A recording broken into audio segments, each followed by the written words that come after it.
Welcome to the Switchblade Sisters Social Club, a true crime podcast where two sisters exploit their worst fears for your entertainment. You're welcome. I'm Dee. And I'm Rhonda, and together we are the Sake Sisters. For more information, check out our website at www.switchbladesistersocialclub.com or find us on Instagram and Facebook at Switchblade Sisters Social Club. Thanks for listening.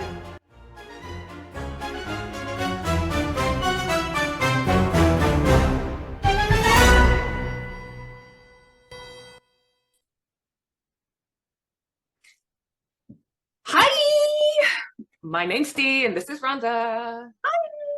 We are the Switchblade Sisters Social Club, where two sisters exploit their worst fears for your entertainment. And today, I am doing that hardcore because it's our last episode of the season. Oh, it's been a fucking ride. It has been a ride. It's been fucking intense. And in every positive way, there have been no negatives. It's just been amazing. And that was on our previous podcast, to be fair. Speaking of the previous podcast, we are taking a 4-week break.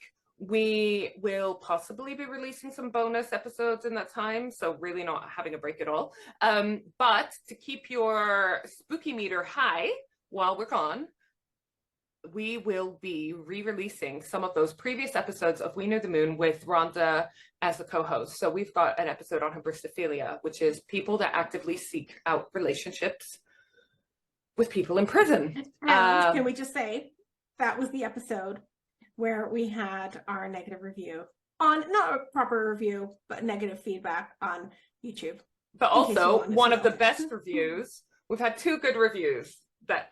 We've had loads of lovely reviews because our listeners are amazing, but 2 highlights from this season, even though it was a previous podcast, was Raphael Rowe having listened to that hybristophilia. So when we met him at CrimeCon a couple of months back now, when, in terms of when this comes out, he had listened to that episode. He knew who we were, and I'll never get over it. Yeah, he called us those 2 podcast girls. I love him. And the other amazing review was Colin Sutton, the legend that is. We don't need to even say who he is at this point. Oh, and what he said was, it's the best in a crowded field. So he listened to that Levi Belfield episode, number 2 in this season, and said it was the best one. So check that one out if you haven't already listened to it. So those are some of the highlights. I was going to ask you what the lowlights of this season are. But... Okay, so there's no lowlights, but I just have some bad news. But we can get over it because there's been so many good things that we're okay with it. But basically, I check our Spotify and Apple ratings. And until today, we had only 5-star reviews. Except for that one bit of feedback on YouTube on that one episode where she said that we need to get our high horse. And fair enough. Okay, we'll own it. Whatever. We're not going to change, but we'll take it. We never promised to be unbiased. We received it. It was noted. We mulled over it. We talked about it a lot. We'll bear it in mind. I can't say that we're going to change our behavior. But anyway. No, what's our review now? Okay, so it's not terrible news. We're at 4.8. But that one person, until today, we were 5-star. That one person must have left us a shitty rating on Spotify to bring our average down. But again, we can get over it. It's a learning experience. I bet that's one of my exes. I must be. Because everyone else likes us. We hope. But yeah, we can get past it because we're not for everyone, and maybe they just don't like us, and that's okay. Yeah, that's all right. Can I just also say, how fucking great is our theme tune? Every time I hear it, I'm like, fuck yeah. Oh, every time I hear it, it gets me in the fucking mood. Oh, no. I love it. Went to another amazing Steve Gaskin talk. Fucking love that guy. Check him out. Crime Squad on Instagram. The Crime Lab. The Crime Lab. Yeah. Another one of our friends at the show. He told me. Mm-hmm. He said in his talk. To you personally. The UK has 1 serial killer to every 37 serial killers in the States. Oh, fuck. Considering we're such a small country, that's weird, right? Why are you thinking it's weird?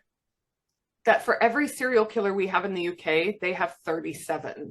Oh, you see, okay, because I'm seeing it as we have a shit ton here proportionally. You're seeing it as they have a shit ton in the States. We've got 37 times more. I'm seeing it as, considering we're a fucking, not even the size of a state, that's a lot proportionally. Yeah. I mean, it's just a lot of serial killers all around, which is more bad. than you want. He talked as well about the IQ of serial killers. It's a myth. Okay. It's a myth that serial killers have a higher IQ. I'm interested to know about their EQ as well, how that relates to their EQ.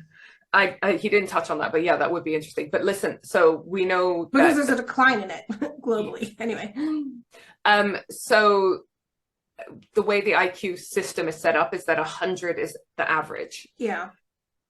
The average UK serial killer, their IQ is 90, but where their crimes are more violent, they tend to have higher IQs. I really need to know why. Terrifying. Well, I think it's going to be touched on more in a book coming out by Steve Gaskin and Colin Sutton. Oh, what a fucking collab. They're gonna have to get those legends back on the show when their book comes out. I don't think my nervous system could cope with both of them. Oh my God. It will just be us squealing a lot, wouldn't it? Oh my God. Do you know what? I love them both. I love them both. And we have such a different rapport with both of them. Like Steve Gaskin, I feel like I got to be on the straight and narrow with Steve Gaskin because he's more strict. And he also was a teacher. So he's a police officer and a teacher.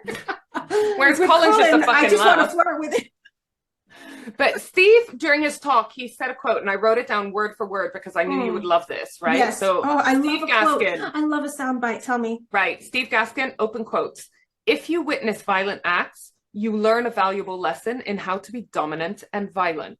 You are either born violent or you learn it.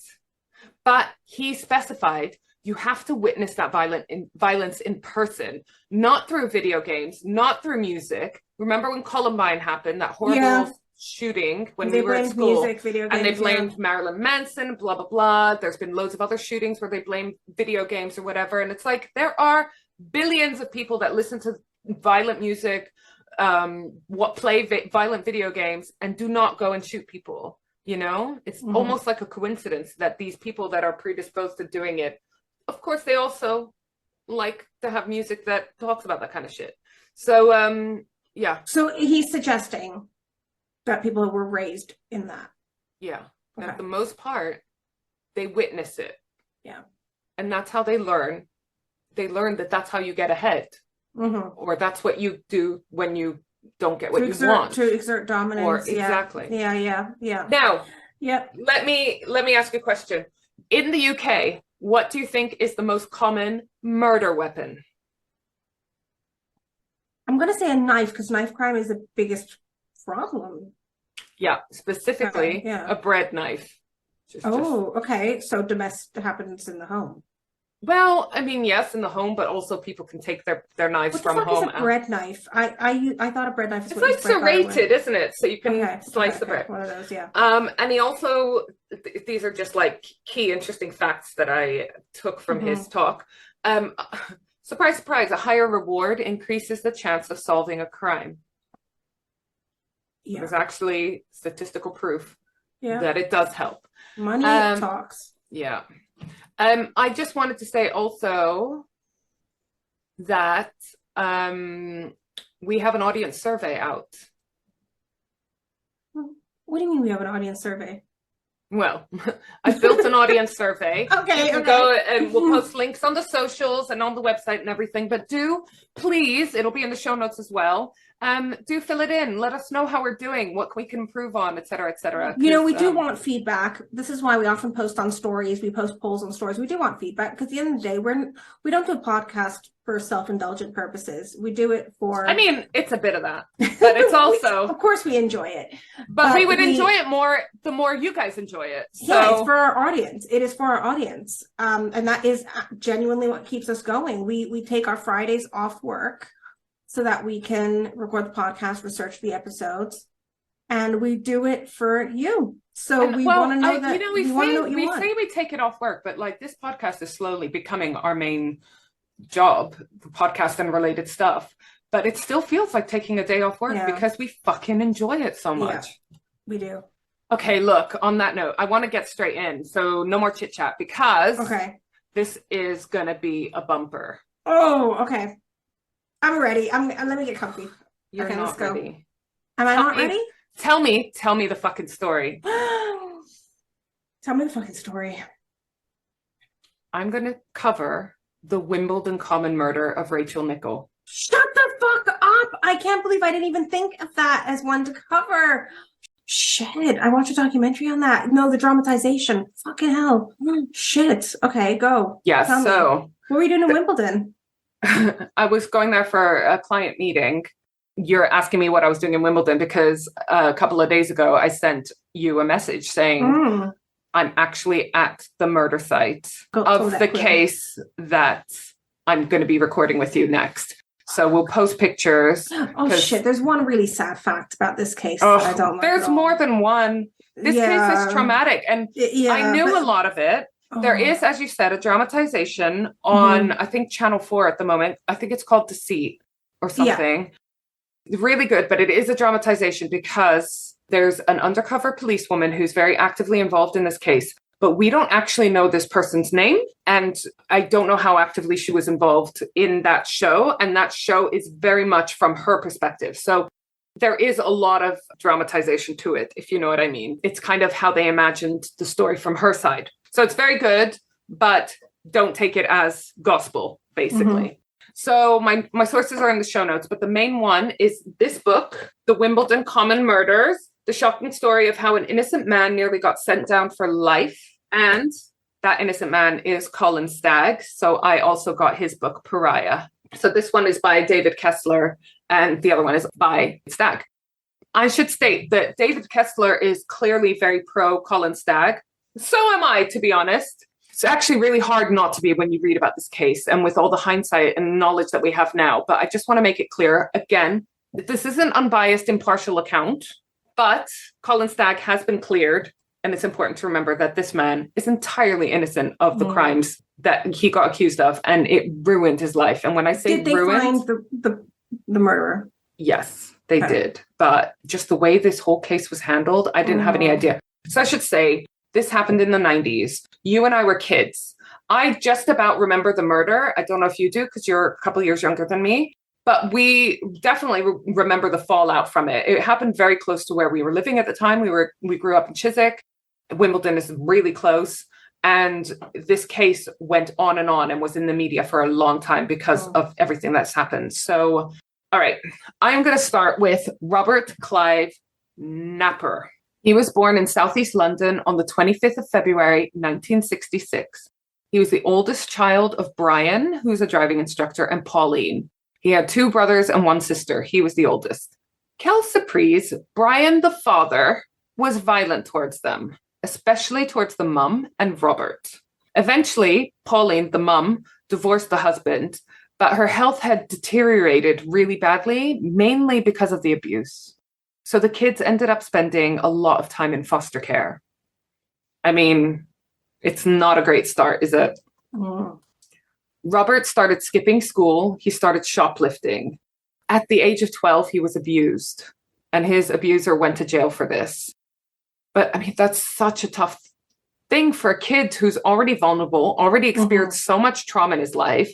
And then to also have to go through a trial and relive it and so forth. I mean, this is literally a recipe for disaster in some capacity, isn't it?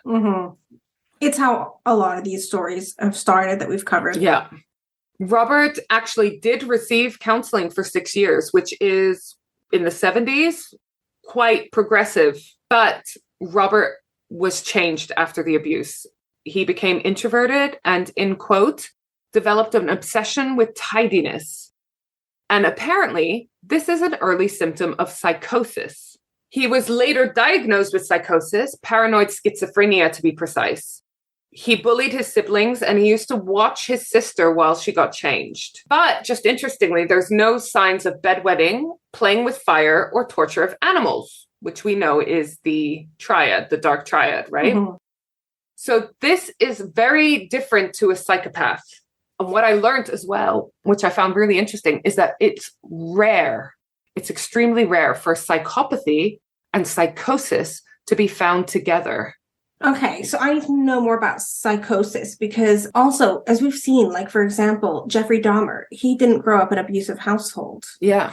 But he was abused by the neighbor. And when we covered the profile of a serial killer, we covered the nature versus nurture debate and how some people in a family that grow up in a home like that cope with it differently. Some become serial killers or abusers. And why? Yeah, so tell me more about psychosis. So Napper, and spoiler alert, he is the one that actually killed Rachel Nickell. He had paranoid schizophrenia, which is a form of psychosis, which means that it's very unlikely that he is a psychopath. And he didn't show signs of psychopathy growing up. Obviously, we know this now that we've identified him as the killer, but it just plays a role later on, okay? Mm-hmm. August 1986, at age 20, Robert was arrested for carrying a loaded air rifle in public. He received a £10 fine and was released. So he's starting to get some, a bit of a criminal record. Meanwhile, in 1988, tennis coach and motorcycle courier Andre Hanscom was living in Balham in South London. Andre meets Rachel Nickell in July 1888. She was a lifeguard at Richmond while studying for a degree in English and history. She was living in Plumstead, southeast London, so near Balham. And in early 1989, she moved in with Andre and his two other housemates. She fell pregnant at some point afterwards and quit her studies to become a mum. Now, skipping over across to Colin Stagg, who also lived in South London. He was born in 1963. He was born in Fulham in London. He was the second of 5 children. They moved to Roehampton in 1968, so when he was about 5. Colin's dad lost his job and his wife left him for another man very quickly after. Colin's dad was actually encouraged. He was left with the kids. Colin's dad was encouraged by authorities to put his children into care, but he was a family man, so he resisted. He didn't want to, which is good. From this point onwards, Colin's mum would jump between men and return home occasionally in between boyfriends. Colin eventually stopped seeing his mum because of how she treated the dad. Colin was introverted with an interest in astronomy and British history. And in 1986, his dad, who he was very close to, so when Colin was about 23, his dad died of a heart attack. This was a huge shock to Colin. It was like literally his best friend, Colin moved into the flat that his dad lived in, partly to feel close to his dad's memory. He also took great pleasure in taking over his dad's garden. So, sorry, this is a really tough case. So I'm just preparing myself. In August 1989 at 8:30 a.m., the first known incident occurs. This phrase, known incident, freaks me the fuck out because we actually have no idea how many incidents can be attributed to this case. A 30-year-old single mom called Jenny is upstairs in her house in Plumstead. She's drying her hair. She looks up and she sees an intruder with a knife in his hand. His face is masked. I mean, you'd freak out, wouldn't you? Mm-hmm. He ordered her to the bed. He pulled her t-shirt over her head and secured it there. Jenny actually didn't fight because her kids were downstairs and she didn't want them to come up. So what a brave lady, right? She wanted this guy to just do what he needed to do and get the fuck out and not disturb her kids. Mm-hmm. So this intruder raped her. It's noted that he could not achieve a full erection. So all Jenny could tell the police was that this guy was about 19. Remember, he was masked. Mm-hmm. And that he was maybe about 5'10" tall. A few weeks later, Robert Napper tried to take his own life through an overdose of pills. He confessed to his mum that some men were after him because he raped a woman on Plumstead Common.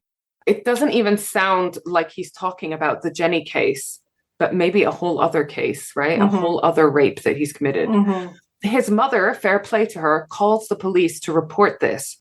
But because of some confusion about the common name, which is sometimes called Winds Common mm-hmm. and sometimes called Plumstead Common, they didn't realize that Robert was talking about a rape that he committed a few weeks ago. So nothing came up on their radar about a rape at this time that he supposedly raped someone. So nothing came of this report, which is so depressing because that could have been the end. Why would they have dropped it if they've got a confession or confession to a man's mother, and then the mother calling the police? Like, why would they leave that? You know, we hear so many cases like Levi Belfield's mom who still protests his innocence and whatever. And here you've got a mom actually saying, look, my son is confessing to some horrendous things.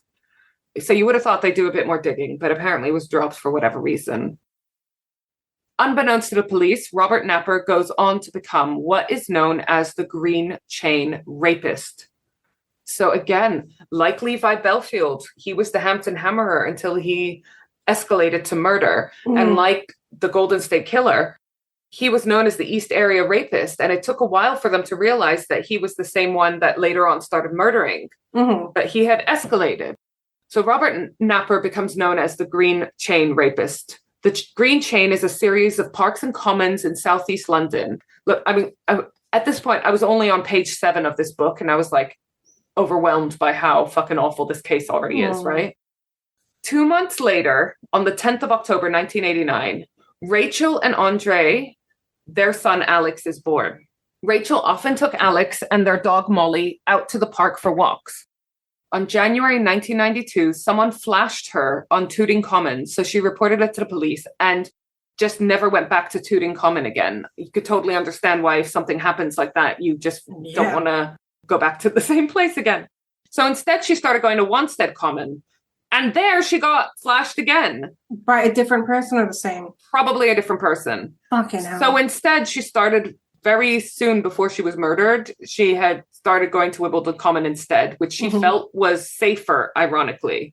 But like, already this is too much flashing. And all of these times she's there with her kid as well. Like, what the fuck is wrong with people? God, I'd be terrified to just leave the house with the kids if that ever happened. And I remember that time being very flasher heavy. It felt like it was almost more socially acceptable, or not socially acceptable, but like it wasn't counted as that big a deal. So I feel like people like that felt more empowered to do it. Yeah, there was a period of time where I heard about it more. Probably very little to come of it, you know? So on the 10th of March, 1992, after a 3-year break, I should say it's a break, but it's actually a break of victims reporting to the police, because there may have been more victims. But basically, after a 3-year break in reported cases, the Green Chain Rapist made a reappearance. 17-year-old Susan got off the bus in Lee on the high street. She entered an alley and was grabbed from behind. Her attacker held a knife against her stomach. He told her that if she struggled, he would kill her. He started fondling her, and when she did struggle, it made him angry, and so he punched her. Again, he struggled to get an erection in order to rape her, so he just kicked her in the head 6 to 8 times and just walked away. This was in daylight. Police. That's so scary, isn't it? Because we know not to walk around alone at night, but a lot of these crimes are happening during the day. Yeah. And apparently 7 a.m. is one of the most common times for rapes. Ugh. Police did find semen stains on her clothing and were able to link this attack to that of Jenny in Plumstead 3 years earlier, but they didn't have a match to a suspect on the system. 8 days later, 17-year-old Leanne was raped by the same guy. She left her home at 7:30 p.m. towards Eltham Palace. She was going for a walk after a fight with her family. She was attacked by a man with a balaclava and a knife. He struggled to maintain an erection and rape her, but he did leave semen again, which matched to the previous cases of Jenny and Susan. Leanne worked on an artist's impression, which apparently was fairly accurate. On the 24th of May, 1992, 22-year-old Kathy was out with her 2-year-old in a buggy in Eltham, again, Southeast London, when she was attacked. The attacker put a rope around her neck and hit her in the head several times and raped her. So you can see that Robert Napper is incredibly busy at the time. His crimes are escalating in frequency as well as in violence. Kathy also helped with an artist impression, but she said that he was much taller. She said he was like 6 foot, when the other women said that he was a little bit shorter. So this was a confusing factor in the case, which unfortunately probably contributed to some of the delays in catching the guy. All right, so back to Colin Stagg, right? 15th of July, 1992. Colin Stagg wakes up at 6 a.m. for his paper round. He's not 12 years old. He's a grown man at the stage, but he has a paper round. He takes his dog Brandy to the newsagent to pick up his papers. He does his round and then he goes home after breakfast. He got ready to go out again at 8:30 a.m. despite having a massive headache. But he always took his dog Brandy for a walk on Wimbledon Common. They went to the Common, they did a little tour, but because of Colin's headache, he didn't do a full walk and came home around 9:15, 9:30. He took some paracetamol, had a cup of tea, and fell asleep on the sofa watching TV. Between 9 and 10 a.m. on the 15th of July, that same day, Rachel Nickell drives to Wimbledon Common with her nearly 3-year-old kid, Alex, and her dog, Molly. She parks at the Wimbledon Windmill Cafe, pics on the socials, because that's where I was. They were then seen by a man called Roger McKern by the windmill. There's an actual windmill in Wimbledon Common, and there's a cafe there and everything, and that's where one of the main car parks is. Then at 10:35, Michael Murray comes across Rachel's body with Alex clinging to her, crying, "Mummy, get up." This is the horrendous fact. Yeah. So it's God, 2-year-old that's what kid I can't get over. crying, "Mummy, get up." Oh, Yeah. fuck. Honestly, I can't get over that. But can I just remind you, she's seen at 10:20. Her body is found at 10:35. Mm-hmm. It's a small window. Colin returned home at 9:15, 9:30. Can I also just ask, when I watch a dramatization on Channel 4, they portrayed him as having learning difficulties. Was that just for the dramatization, or was that Colin? Yeah. He's simple. Mm-hmm. I don't know. They didn't really talk about him having any learning difficulties or any. Oh, they didn't. Okay. I wondered if that was just for the dramatization, or whether that was fact. And also in the dramatization, they made him sound weirder than he comes across in his book. I know his book's probably ghostwritten or whatever. And then also I wondered if he did have learning difficulties, what factor that plays in his vulnerability. Yeah, well, I mean, maybe he did, because, you know, he's older than us. So definitely of a generation where you weren't tested for autism or other things. That's what I wondered when I was watching the. But he is definitely a little odd and a loner and stuff. But like the amount of people that can be described as this. Mm-hmm. Okay, so like I said, it's a 15-minute window that she is murdered in between being seen alive and found dead. So Michael Murray, this man that came across the dead body, picks up the kid and takes this kid away from the scene because it's clear the woman is dead and that she's been raped because her trousers and her pants were around her ankles. What happened on Wimbledon Common? I know, it's awful. Stephen Francis, a mounted park ranger, was notified and he went straight to the crime scene. He noticed that Rachel's throat had been cut and there was nothing left he could do. So he stepped away, like basically she had passed, right? So he steps away to make sure there's no contamination of the scene. The police arrive at 10:50, so 15 minutes after her body is found. So these timings are so close, you know, and that means that forensics are on the scene like really quickly and stuff, which must be a luxury. Like that can't happen that fast, you know. It's giving me major Emily de Lagrange vibes, because you remember it was a 15-minute time slot between her entering the green alive and being found, which is just spooky and obviously very good for the investigation if that information is used correctly, which you will see it is not. Some people say they saw someone running away, but that the timings don't line up. There were other witnesses that said they saw a strange man walking around and washing himself up in one of the ponds and jumping in and out of the bushes. Lots of confusing eyewitness accounts. I mean, remember, this is like a busy green, a busy common, you know, lots of dog walkers, lots of people bringing their kids, lots of people crossing it to go to work at this time, you know. Meanwhile, Colin gets up from his nap and wants to take his dog Brandy out for a proper walk because he feels like he loves his dog, right? He feels like he didn't give her a proper walk earlier because he had this headache. So he gets up and he goes to the park. At the park gates, the police officer says that he's not allowed to go in because a body had been found. Colin was shocked and told the police, "I was on the common earlier that morning." So the police took his name and number in case they needed to question him later. And at this point, Colin thinks, well, that's it. If they want more information from me, they'll find me. I gave my details. Now, there's some confusion about when this exchange with this police officer at the gate actually happened. It was with a police officer called PC Couch. And there's been various timings given between 12 and 1. And the reason why this is important is because of how Colin knew certain things afterwards. Because he goes to the butcher, he goes to the newsagent, he tells them that like a body was found on the green, et cetera, et cetera. But like, this was big news. So everyone's gossiping about it. The newsagent already knew about it. Someone else had already told him, you know? But the confusion of the PC's timings means that he is claiming that their conversation happened later. So how did Colin know that a body had been found? But it's like, first of all, the police officer got the timings wrong. Second of all, people are already fucking talking about it in the local area. You know, they would have seen the police. They would have seen what was going on. Colin went home. He had his lunch and he tried for a third time that day to get Brandy a good walk. He bumped into a neighbor, Lillian Avid, and they discussed finding the body on the green as well, which you would, wouldn't you? A fucking murder happened on your doorstep that morning. Everyone would be watching. Yeah, anything happens in your local area, and that's all anyone's talking about. And everyone would be like, oh, I was just there, or oh, I knew her, or oh, I saw her. Like, people do that. Oh, listen to this.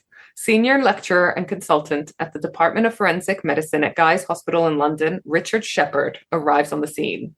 That's Richard Shepherd, who I recently saw at CrimeCon. Oh, yeah, he's made several appearances now in episodes. So within a couple of hours of the actual murder, and again, I wonder how often they have this opportunity to be there so quickly after the murder has actually happened. So he's there at 12:18, so like 2 hours, right? There's an inspection, and then the body is taken to St. George's Hospital for a post-mortem examination. Shepherd tried to determine the time of death through body temperature. He took the body temperature. Okay, so this is where there's a bit of confusion. And maybe I should have asked him about this on CrimeCon. He noted, like, obviously they need to know the temperature of the day, you know, to be able to work out how fast the body would decompose, et cetera, et cetera. He noted it at 65 degrees Fahrenheit. Do you remember when we first moved to the UK, how they were still counting everything in Fahrenheit? And we were like, what the fuck does that mean? Yeah. Never mind how hot that actually is. But basically, the Met Office says that the temperature was actually 72.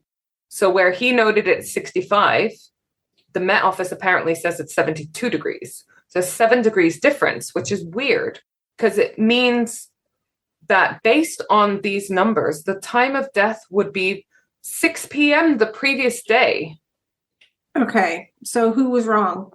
Well, we know that she was alive at 6 p.m. the previous day, and we know she was alive at 10:20 that morning. So he then used rigor mortis, the stages of rigor mortis, to determine that the murder actually happened between 4 and 11 a.m. on the same day that the body was found. There were blue synthetic fibers not correlating to anything Rachel was wearing, found under her nails, but apparently not all samples were properly analyzed. For example, there were also fibers around her vagina, and we don't know if they were from her trousers or from the killer. Her clothing apparently was not checked for foreign fibers either, which just seems weird. Why were they dropping the ball? I don't know. And again, I will say that this guy, David Kessler, is very biased, so I didn't find more information about this. So possible that this is inaccurate. This is graphic, so apologies. We don't really like to focus on the actual injuries, but this is important. So skip forward a little bit if you don't want to hear this, because it is hard. Rachel was stabbed 49 times, and she had been raped anally with an object. How did this happen in broad daylight? It was literally That's what I don't fucking a frenzy. Now, I will say Wimbledon Common does have a lot of like wild areas. So this was off the main path. So it was spooky when I was walking there, because you've got a main path, and then just there is like wildlife that you wouldn't even see a person in there. It's just bonkers. And this happened so quickly, right? So she was raped with an object, anally raped. Shepherd thinks that the handle of the knife might have been used, as there was also an impression on the buttocks. But if this is the case, he probably would have cut himself on the blade. There was some DNA on Rachel's inner thigh, but it was too small to test using the technology available at the time. And at the time being the key phrase here. So I think you know what's coming. Shepherd used a technique called nuclear magnetic resonance to take an image of one of the knife wounds in the liver. but the liver is usually full of blood. And Rachel had lost a lot of it. So the liver had shrunk, as did the size of the wound. So basically what I'm saying is they were looking for a much smaller knife than was actually used. The police were looking for a knife that was 9 centimeters long by 1.5 centimeters wide, but actually it must have been bigger. And there was a knife found by the scene, but because it was 21 centimeters long and 2.1 centimeters wide, Shepherd dismissed it as a possible murder weapon. Maybe it was genuinely not the murder weapon, but it was dismissed based off potentially inaccurate information. God, you know what? I really don't know if I ever knew all these details. No, I did not. And I haven't even got up to the really fucked up stuff. Oh, God. The thing is, we've all fucked up at work, right? We've all done it, but it seems like you might have made a few mistakes in a row. And when we make a mistake at work, people's lives don't really depend on it, you know? Our clients might act like it does, but it doesn't. So let's look at the inquiry, right? It was headed up by Superintendent Bassett and Chief Inspector Nick Wilkerson. So they're two way up here. But the third in command and the one who's in charge of the day-to-day running of this case and this investigation is Inspector Keith Petter. This guy is problematic. You will hate him, and then you will feel incredibly sorry for him, and then you will probably go back to hating him some more. Police collect their eyewitness accounts from people on the green, and in particular, a woman called Jane Elizabeth Harriman.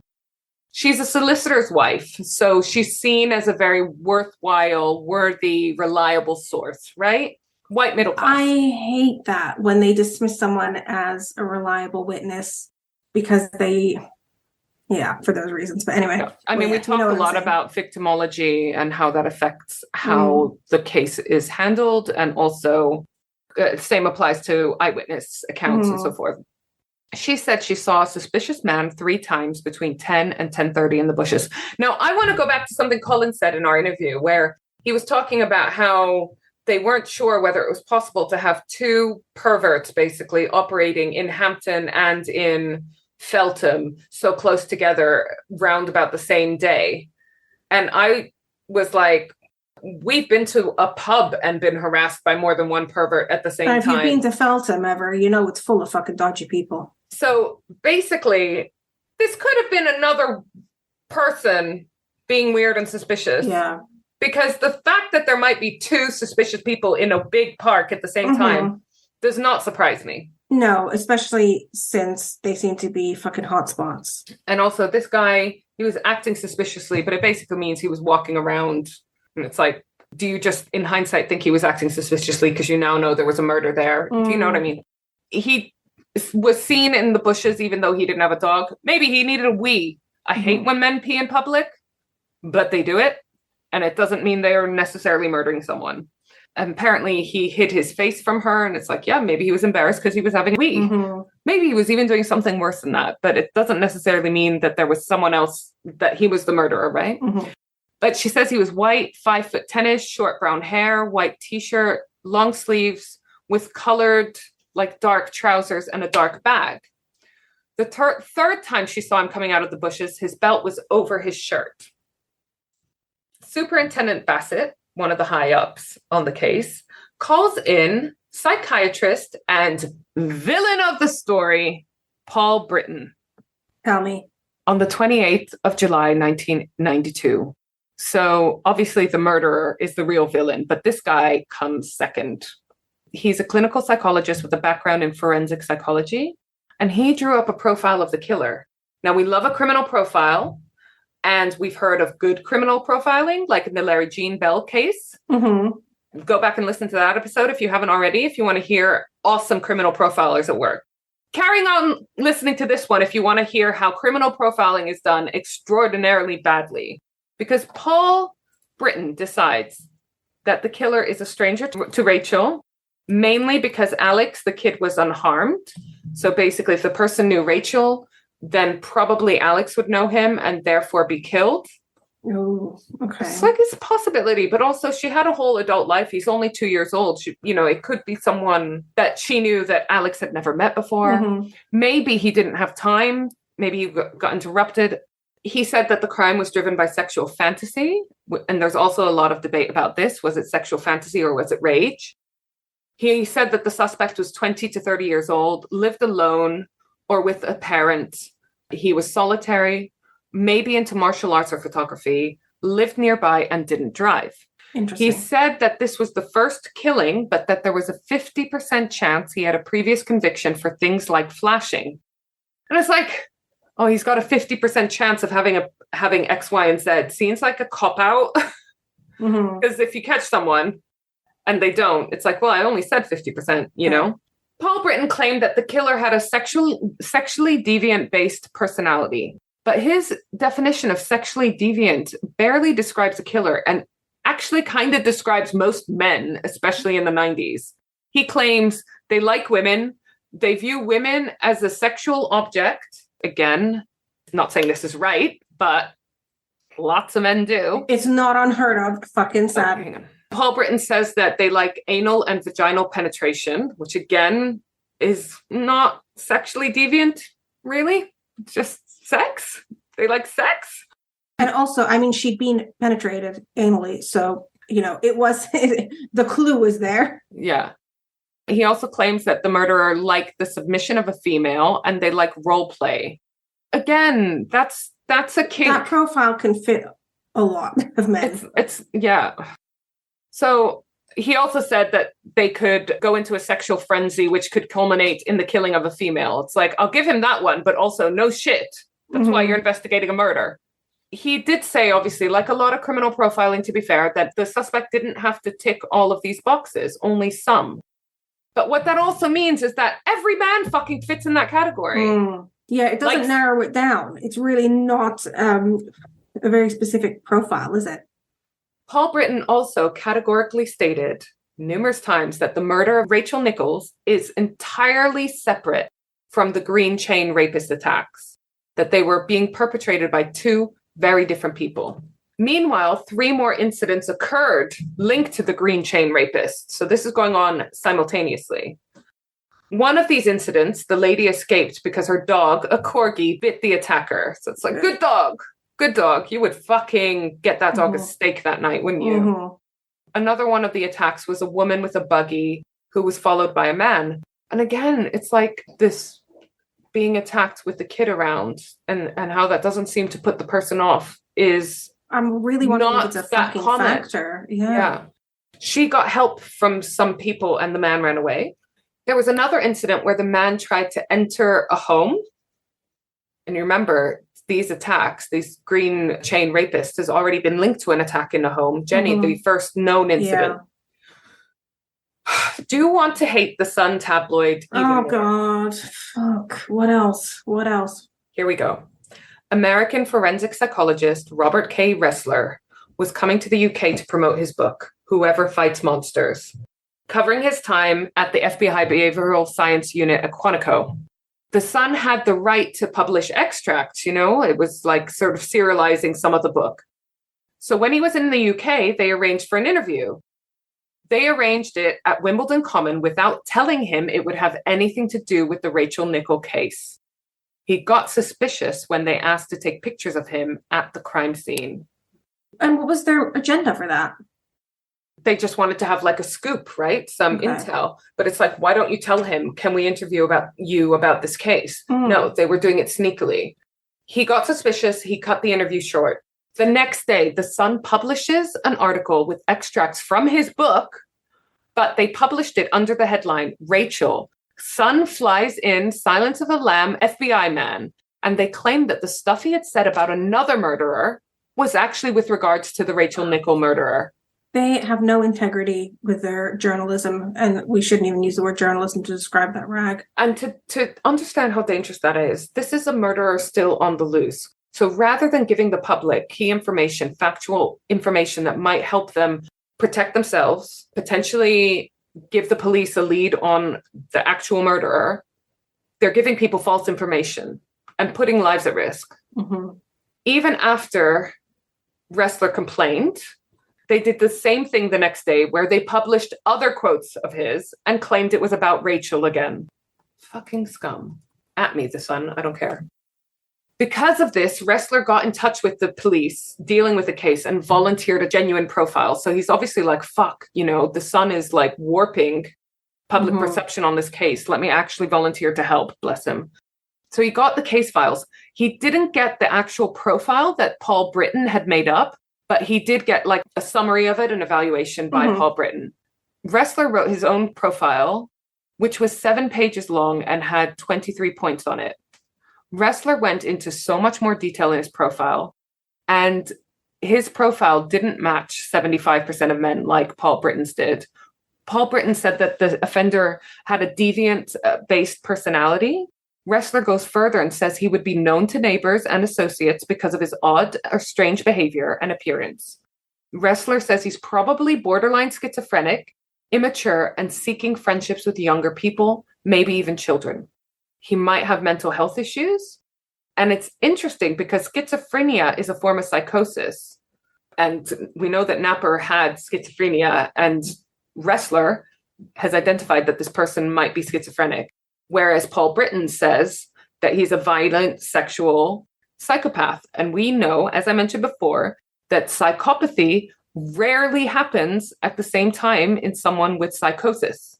So they're basically describing two different people, which is interesting, isn't it? Ressler thinks that the child, Alex, who, was there sadly when Rachel was murdered, was spared because the offender had a tormented childhood. He had a full-blown mental health issue and would appear unwashed, starved, and unable to care for himself, which doesn't match Colin at all, FYI. Colin was fairly functional and clean. On the 28th of August, 1992, a neighbor dobbed Robert Napper in, and he was asked by the police to give DNA to eliminate him from the green chain rapist inquiries. So a neighbor says, I think this guy is the green chain rapist. The police ask him for DNA. Robert Napper agrees to this, but then doesn't turn up to the appointment. They don't bother chasing him up because of this discrepancy on the height between the attacker. There were claims that he was 5'10", 6'3", etc., and Robert was 6'2". So because of this discrepancy, they decided he wasn't a priority, and they didn't bother following up on the fact that he had agreed. This is now the second time. There's been twice now that he's been reported to the police. Yeah. If he's volunteered DNA and they suspect him of such serious crimes, fucking follow up if he misses that fucking appointment. Okay, so 17th of September, 1992, Crime Watch featured the Rachel Nickell case and the 2 e-fits from witnesses. But one was a long-haired man and one was a short-haired man. So these are e-fits for people of interest, people they haven't managed to identify that were on the common at the time, right? With one of them potentially being her murderer. There were loads of leads that came in, and 4 people called in giving Colin Stagg's name. So Colin was arrested for murder. On the 18th of September, the day after the Crime Watch episode went out, against Colin's legal rights, they questioned him in his home when they should have taken him to the police station and recorded it with his legal counsel present. So this is the thing. He lived locally. He fits the profile that this criminal psychologist has given them. 4 people have given his name. So I totally understand them bringing him in for questioning. Great police work there. But what happens after this point is so dodgy. So first of all, it starts with them questioning him without being recorded, without any legal assistance, et cetera, et cetera. Police asked Colin why he didn't come forward if he'd been on the common that day. And he said he did. He gave his name to a police officer at the gate that day and just assumed he'd be contacted if needed, which to me seems totally reasonable. He hadn't seen anything. He didn't have any key information. He just said, like, if you need to speak to me, let me know. Like, what more would he have done? They searched Colin's house. This stuff makes me so sad, right? He was interested in paganism and Wicca and the occult. And he had some of this sort of paraphernalia lying around the house. Which is not weird in that era. Not weird in that era, not weird now, does not mean you're capable of murder. It was popularized in the 90s, it was very much a part of like a lot of films, mainstream films that were coming out. I mean, we fucking had this shit around. Yeah, we did. And to be honest, one of the main tenets of paganism and Wicca is respect for nature and human life and life in general and the cycle of life. So if anything, it makes me less likely to think someone's a murderer. It's definitely not proof on its own, right? But obviously these police officers are like, fucking weirdo, totally matches the profile. I mean, he had a black wall in one of his rooms with chalk drawings on it, which to me just sounds really fucking cool, right? Like now this would be Pinterest chic. People would have it on their fucking Pinterest boards. He had an altar in his room to various ancient pagan gods. So of course, all of Colin's clothes are taken for testing. He's taken to the station. He's questioned for 14 hours over 3 days. And most of the questions revolved around Colin's lifestyle, not what he's doing on the day, his links to the Common, or his links to Rachel Nickell.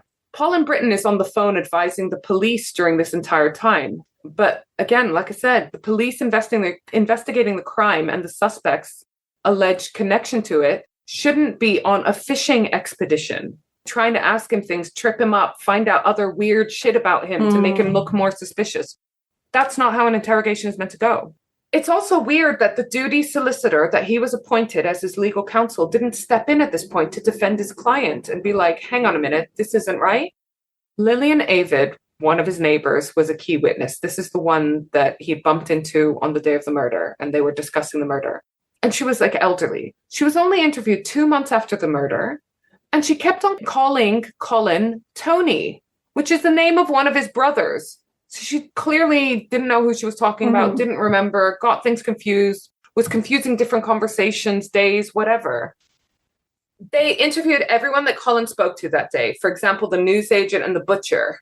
But because of this time confusion, with the police saying these conversations happened before Colin spoke to the police officer at the gate when he tried to take his dog for a second walk, they're claiming, like, how could he possibly have known about the murder? But even if he had, like I said, the newsagent already knew about the murder. The word was already out there. But actually, these conversations happened after he found out about the murder from that police officer. So none of this is weird. In the books and online, you can find quite a lot of stuff about the interviews, but I actually found them really hard to read, really hard to go through. I didn't want to like put you guys through this, but it was a lot of like, you did it, didn't you? Just admit it. Just confess. Surely like, that's unprofessional. And surely... Does that ever work? Do you just are they even allowed to do that? Are they even allowed? I don't know, but it's like you do that for enough hours and someone will probably crack, right? God, because you know what? When you're like in teaching, when you have to collect statements from kids over incidents, and I know it's a entirely different thing, we're trained not to ask leading questions. You're confusing people. You're putting words in their mouth. They think they're agreeing with you to please you or because that's the right answer. I'm just really shocked that the police are able to ask leading questions. And again, for hours at a time, right? Colin appeared on the news when he was filmed going into the police station for a police lineup, and this led to a woman coming forward. Her name is Julie Pines. A couple of years previous to this, she had placed a Lonely Hearts ad in the newspaper. Remember, it's pre-Tinder days. I wanted to see if I could find this Lonely Hearts ad because I wanted to see if it was as funny as Belle Gunnis's. Remember, no triflers need apply? I doubt it would be, though. Colin replied that they exchanged letters, but then Colin sent her a sexually explicit one. It was a fairly tame fantasy involving fully consensual sex outdoors, but it was unsolicited by Julie and she didn't appreciate it. So she stopped writing to him, which is totally fair enough and naughty of Colin, right? Bear in mind at this time, he would have been like early 20s and boys are stupid at that age, right? Not making excuses for him. Meanwhile, we're going to catch up with Robert Napper. I don't know how this guy is still on the streets as long as he was, because even if they never linked him to Rachel, he was already like bad enough. There was already seemed to be mounting evidence against this guy. On the 29th of October, 1992, so 3.5 months after Rachel's murder, Robert tried to get a printer to print 50 sheets of Metropolitan Police paper. So I think they mean by this like letter-headed paper, you know, so that he could write letters pretending to be from the police. So it'd be, you know, in my mind, I'm thinking he'd be like, the police require you to come to this dark alley at midnight, or I don't know, maybe just like you've received a fine, send a check to this address. I don't know. Anyway, the printer pretended to take the job, but he found it obviously suspicious. So he reported it to the police, and the police came to arrest Robert Napper when he came to collect the order. They searched his home, Robert Napper's home, after this, and found a gun, ammunition, a crossbow, knives, etc., etc., etc. He's charged with 2 counts of possessing firearms and ammunition without a license. And like, bear in mind, finding guns in the UK is still quite shocking, and especially in cities. I've really wondered, where do you get it from? Because it's not common in the UK. It really isn't common. Like, I mean, sadly, we hear about it more and more, but it's really, really uncommon to hear about gun crime. And for someone to have a gun, like, people are allowed to have guns in this country. They obviously have to have permits, whatever, but it's more associated with hunting and so forth. It's super uncommon to hear about people having guns in the city, unless they're doing something really fucking illegal with them. He was charged with 2 counts of possessing firearms and ammunition without a license. And also, remember, this is his second conviction involving a weapon. So it's like, red flag, red flag. This is also after he's, conveniently forgotten to come to his DNA appointment. So take it now. Literally, they should be thinking it's only a matter of time. It's like a comedy of errors, isn't it? They also found marked up maps with crosshairs and ominous hand drawings of the green areas, the green chain. And they found like references to women being filthy bitches, etc. So it's like, clearly this is a sign of something going on here.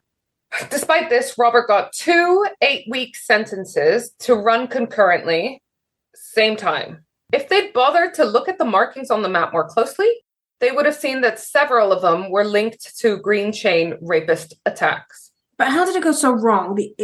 The confession is almost those fucking maps, isn't it? Yeah. So how did that slip through the net? I don't know is the honest answer. I don't know. I'm not sure anyone knows, because it's I imagine it's a series of fuck ups by not just one. I always think if there's just that seed of doubt, fucking investigate it. And again, he's found with motherfucking guns. His mom reported him for rape. He has already come in as a suspect for the green chain rapist, and didn't come back to give the DNA evidence. So it's like, how is this not fucking... I mean, I'm guessing it's because a lot of this wasn't computerized at the time. We're talking early 90s, potentially different police departments, different police stations. Okay, so back to Colin. He took part in this lineup that led to Julie Pines coming forth to tell about this experience she had. And he was confirmed, in quotation marks, as being the man near the murder site within 5.5 minutes of the attack. So the police are convinced it's him. Again, we know how unreliable eyewitnesses can be. But obviously, at this point, I'm like, yeah, keep him on your fucking radar, investigate further, because this is enough to warrant that. Petter formulates a plan, a honey trap, if you will, based on letters to Julie Pines.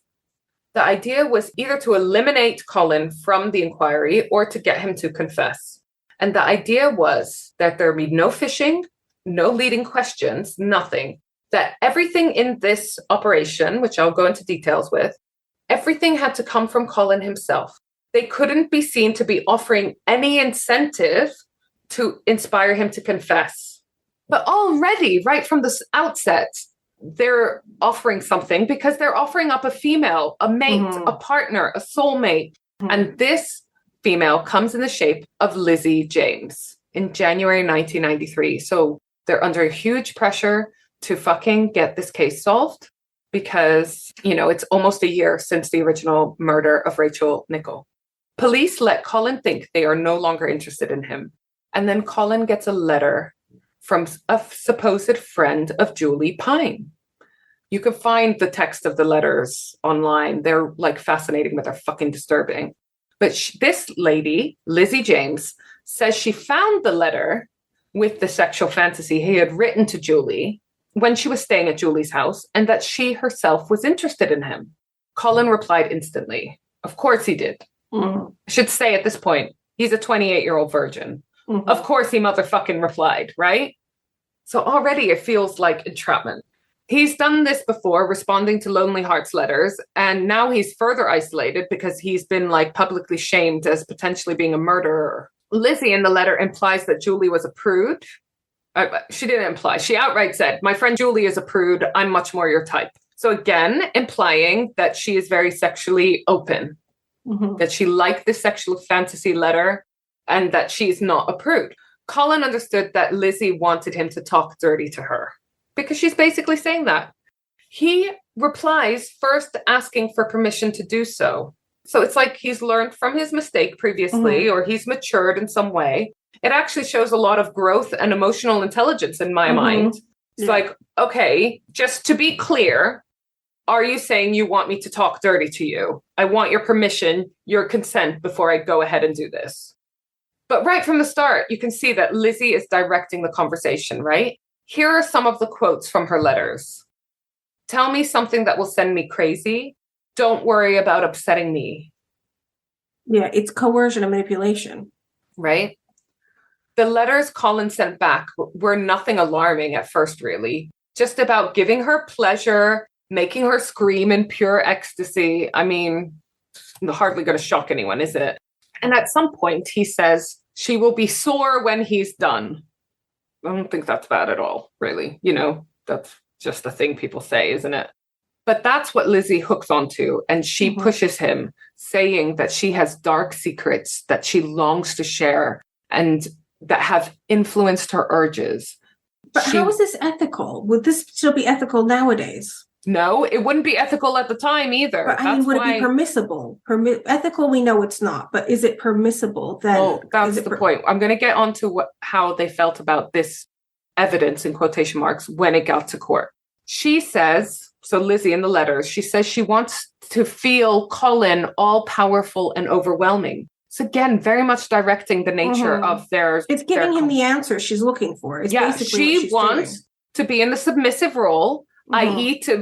she's forcing him to talk in the same way as this criminal profile of the killer, right? Yeah, it's giving. They're looking for someone who likes the female in a submissive role. So Lizzie's trying to get him to talk about a sexual encounter where she's in the submissive role, he's in the powerful role. She says, so that I'm completely in your power, defenseless and humiliated. So not just in a submissive role with him taking the lead, but humiliating her. I mean, if that's not leading, Britain, who is behind these letters, accepts that perhaps he should not have used the word humiliated in this letter. But it's like, even without that, yes, that takes it to a next level. But even without that, she is leading the conversation towards, you know, S&M with Colin in the dominant role. And this guy is just trying to please her. So all of these themes that Lizzie's introducing, they do not appear in the letters until she introduces them. Colin doesn't talk about being dominant sexually until she asks him and tells him that she wants that from him, you know? So he's, again, I think showing emotional intelligence in that he's tailoring the fantasies to what she's asking for, what she wants. But Britain also claims he still met the guidelines set for himself, which I love. You ask about whether it's ethical or not. So basically he's like, I set the guidelines and I am within my guidelines that I set myself. I didn't break any of the rules I set for myself. Colin actually tried to instigate a sex talk with Lizzie in the dominant role, but this didn't meet the profile that Britain had created for the murderer. So Lizzie is just directed to not respond to these lines of talk. So she just doesn't, you can picture it. She just doesn't act excited by it. She doesn't mention it. And she hooks onto the other stuff that she wants to eke out of him. So Colin continues to take, again, what I think is the emotionally mature response of dropping the themes she's not interested in and exploring the things that she seems to be reacting more positively to. That seems like a healthy sexual attitude at this point that Colin, not Lizzie, because she's not a real person, but do you think? Is it just me? No, I agree. I'm just shocked at the manipulation and the God, it's far beyond leading questions. It's telling somebody what you want them to say back to you. Yeah. So that you can elicit a confession. Exactly. It gets worse. What this means, though, is that Colin is entirely, like you said, taking the lead from her. And, you know, maybe he was burnt with the Julie Pines experience where he misread the situation and she stopped contacting him. But then Colin sends Lizzie a letter saying, I now have an idea of what you want. He then describes a scenario where he abuses her and calls her dirty names. He sent a follow-up letter 4 days later apologizing if he went too far and checking if she was okay. So he's clearly conflicted. He's not comfortable with this line of talk. And he was like doing it because she wanted it. Lizzie gives Colin a necklace with an occult-looking ram on it and said that it was given to her. This is where it starts getting like, what the fuck? She gives him this necklace and says it was given to her by very special people. Basically, she starts implying to Colin that she was involved in a cult because they obviously know that Colin is interested in the occult and stuff like that. He seems to be more of a nature-based pagan than anything and not a sort of like sexual cult member, which is what she's implying she was. So now he opens up a bit and he says he isn't a Satanist, but he's interested in the occult. Colin says he doesn't care what Lizzie's past involves. He would want her in his life, even if she was a mass murderer. Which to me is something you just say to get in someone's pants or when you love someone or when you clearly don't think they've ever... And this is a really inexperienced guy. Yeah. Who is naive, childlike, potentially has learning difficulties, at least the way they portray It's just something you say. Britain, though, so this sentence, I would want you in my life even if you were a mass murderer. Britain says that it shows he's happy to conduct the relationship outside of society's rules and regulations. Which is just you can bonkers. Apply interpretation to so many throwaway phrases. It's just a figure of speech. We were talking about this earlier. When you say, I love you to the moon and back, you're not actually going to the motherfucking moon and back. It's a throwaway phrase. I mean, he clearly doesn't actually think she's a mass murderer. Britain would have a field day with me because I regularly tell Paul to promise to stay with me, even if he's miserable. And that I want to crush him so hard into me that he becomes a paste and I can eat him so he's inside of me. I don't mean it. I know. And I also tell him if he dies before me and he wonders if I want him to be happy and move on. No, I don't. Stay miserable. Honor my memory. It's like fucking joking. Yeah. You say things. I know. I'm sad for Colin. Honestly, I'm really sad. I want you to get to the bit where he gets released so I can. I wish I could tell you the whole story ends happily, but it doesn't. Britain's belief is that the killer would try to find out as much about Lizzie as possible so he could please her. It's like, that's what you would want any of your boyfriends to do. Well, why is that suspicious? What does that confirm for him? None of it. So the police didn't think that this was entrapment, didn't think that this entrapment was going fast enough. So they upped their ante again. So Lizzie sends him a letter. They haven't met yet, by the way. Lizzie sends him a letter saying she has hurt people in the past and enjoyed it. Also, they're in this like fantasy world now where he probably doesn't even believe half of what she's saying because he's not sure what if part of her fantasy sexual role play and what's true. And again, he has zero experience with any relationship, any woman. So he doesn't even know what a relationship looks like. And he's flattered by the intention. Yeah. So Colin asks, I do not understand what you mean. Do you mean physically, mentally, emotionally? Please explain. As I live a quiet life. I mean, he's almost telling her, bitch, don't come at me with your drama. Like, I'm not used to this. Britain says that if Colin is Rachel's killer, he'll try to secure sexual intimacy without putting himself at risk. What does that mean?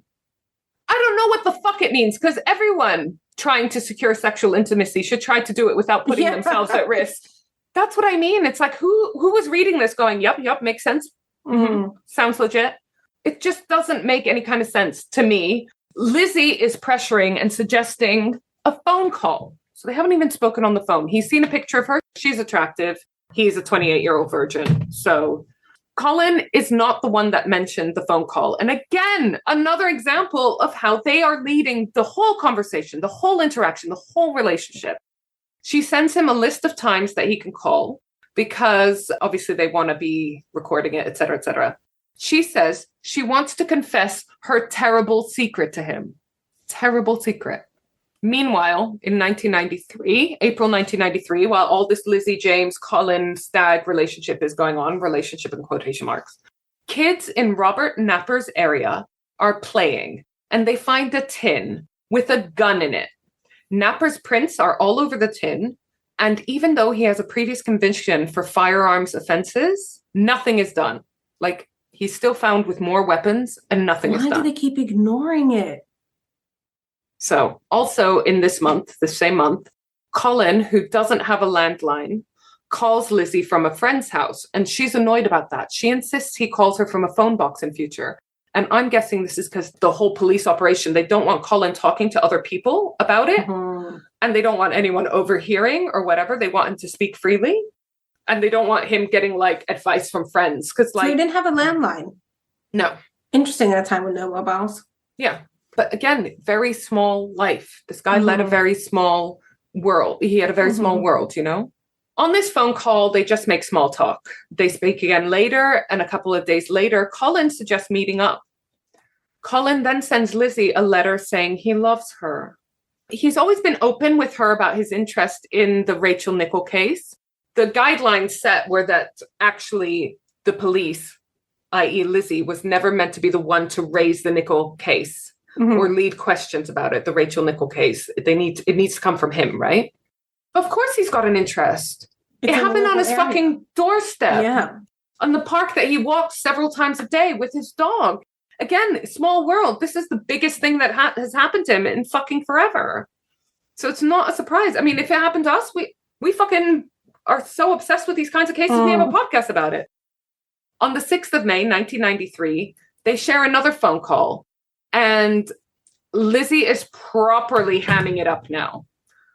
Are you the right man for me? Can you cope with what I've done in the past? She hasn't confessed what she's done in the past, but she's just keeps on going on about how bad it is. And she's not sure if Colin can handle it.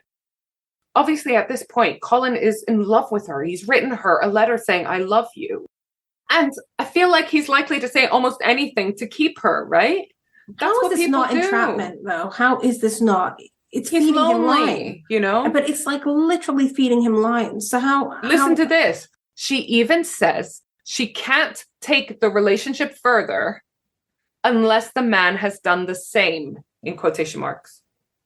Colin says, what things are you talking about? And Lizzie says, quite bad things, really. Well, one particularly really bad thing. Colin says, I've been trying to guess. Lizzie says, I hurt people. Colin says, physically? Lizzie says, yeah. Colin's fantasies are things like spanking her while she's wearing a school uniform. Her fantasies are hurting people. And she's trying to imply that she's actually physically, in real life, hurt people. Again, I believe at this point, Colin still doesn't know what's real and what's not, what's part of her sexual fantasy role play and what's not. His sexual fantasies are so fucking innocent. Yeah, and you know what he is saying to her is, it sounds like it's just in order to please her. Yeah. Give her the answer she wants to build a relationship with someone that he thinks he loves. So you remember how I said that they weren't meant to ask any leading questions, especially about the Rachel Nickell case, what they're actually trying to investigate in this whole operation? In another phone call, Lizzie says she wouldn't care if he had killed Rachel. How was that permissible? And how was anything accurate after then? How was any of this accurate evidence after this point? Open quote, it gets worse. Open quote, in fact, in certain ways, I wish you had, close quote. Colin says, I'm not into that. I think all life is sacred. So Lizzie insists they meet in Hyde Park, even though Colin is a bit uncomfortable going into the center of town. So they would know this about him. So keep him on the back foot, you know? They meet and it's actually giggly and cute. And then Lizzie admits her dark secret, which is that she was in a satanic cult and one of the other women must have had a baby. I'm going to tell you that this is awful, but it's actually not true. Obviously, it's part of the backstory. So it's disgusting, but it's not true. So one of the other women in the satanic cult supposedly had a baby. They slit the baby's throat and they drank the blood. And then Lizzie slit the throat of the woman and drank her blood as well and loved it. So in this story, both the woman and the baby died as a result. Colin says he didn't believe her. Again, their relationship is so based on fantasy and sharing fantasies that he probably just thought it was more role-playing. Fucked up role-playing that he said he wasn't into. And he actually confesses he was quite disgusted by the depravity of her fantasies.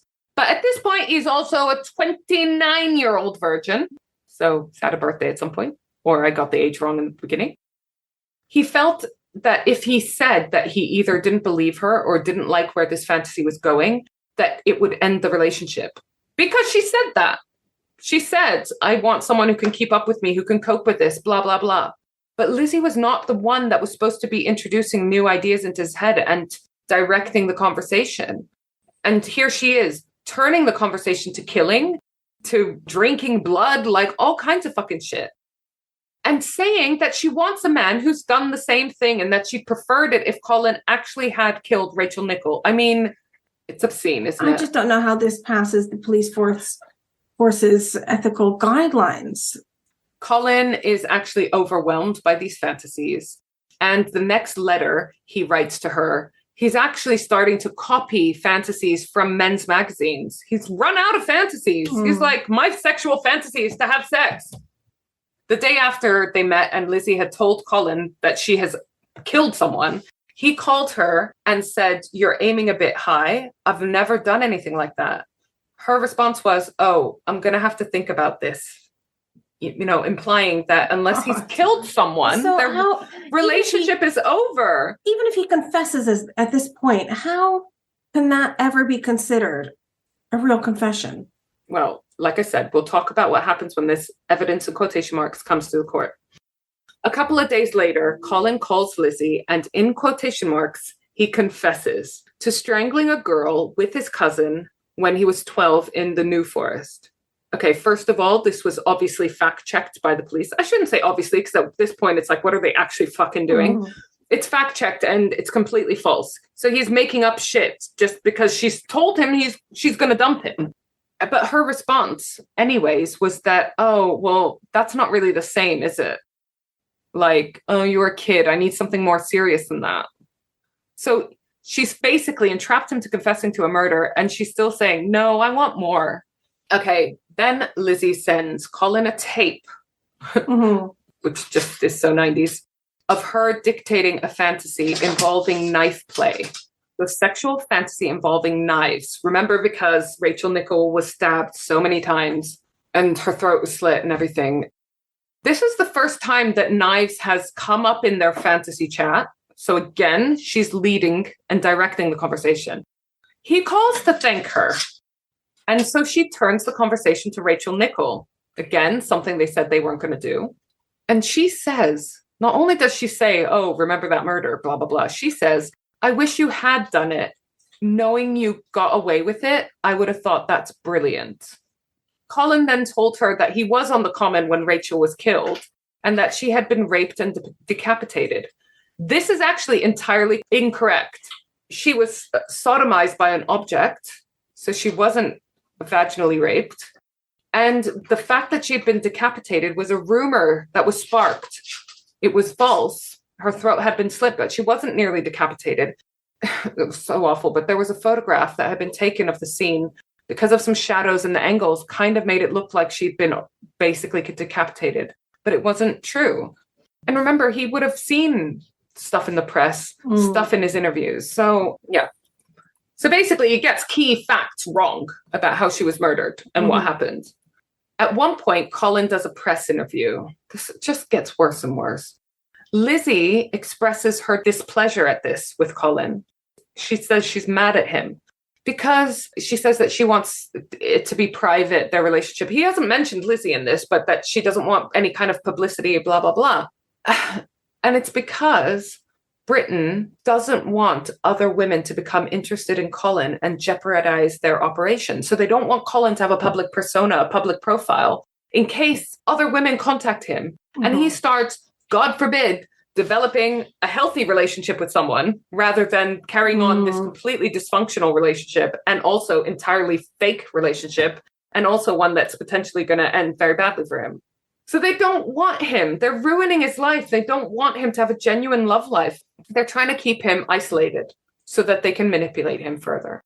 At this point, I'm going to take a break because I need one and I need a coffee and a pee and fucking get my head together. Yeah? Okay. Okay, let's go pee. See you after the... Okay, welcome back. Hope you had a nice break listening to ads or whatever happened. depending on what platform you're on. Anyways, we peed. It was nice. So going back to the Rachel Nickell murder and the entirely unethical entrapment of Colin Stagg, you raised the interesting point, like, how could this even be deemed evidence? Because even if this guy was the murderer, there's to be the chance that this evidence is thrown out of court because it was obtained in such a questionable manner. So even if they really thought he was the murderer, which they obviously did at the time, they're risking their own investigation. It's so weird. It's so weird.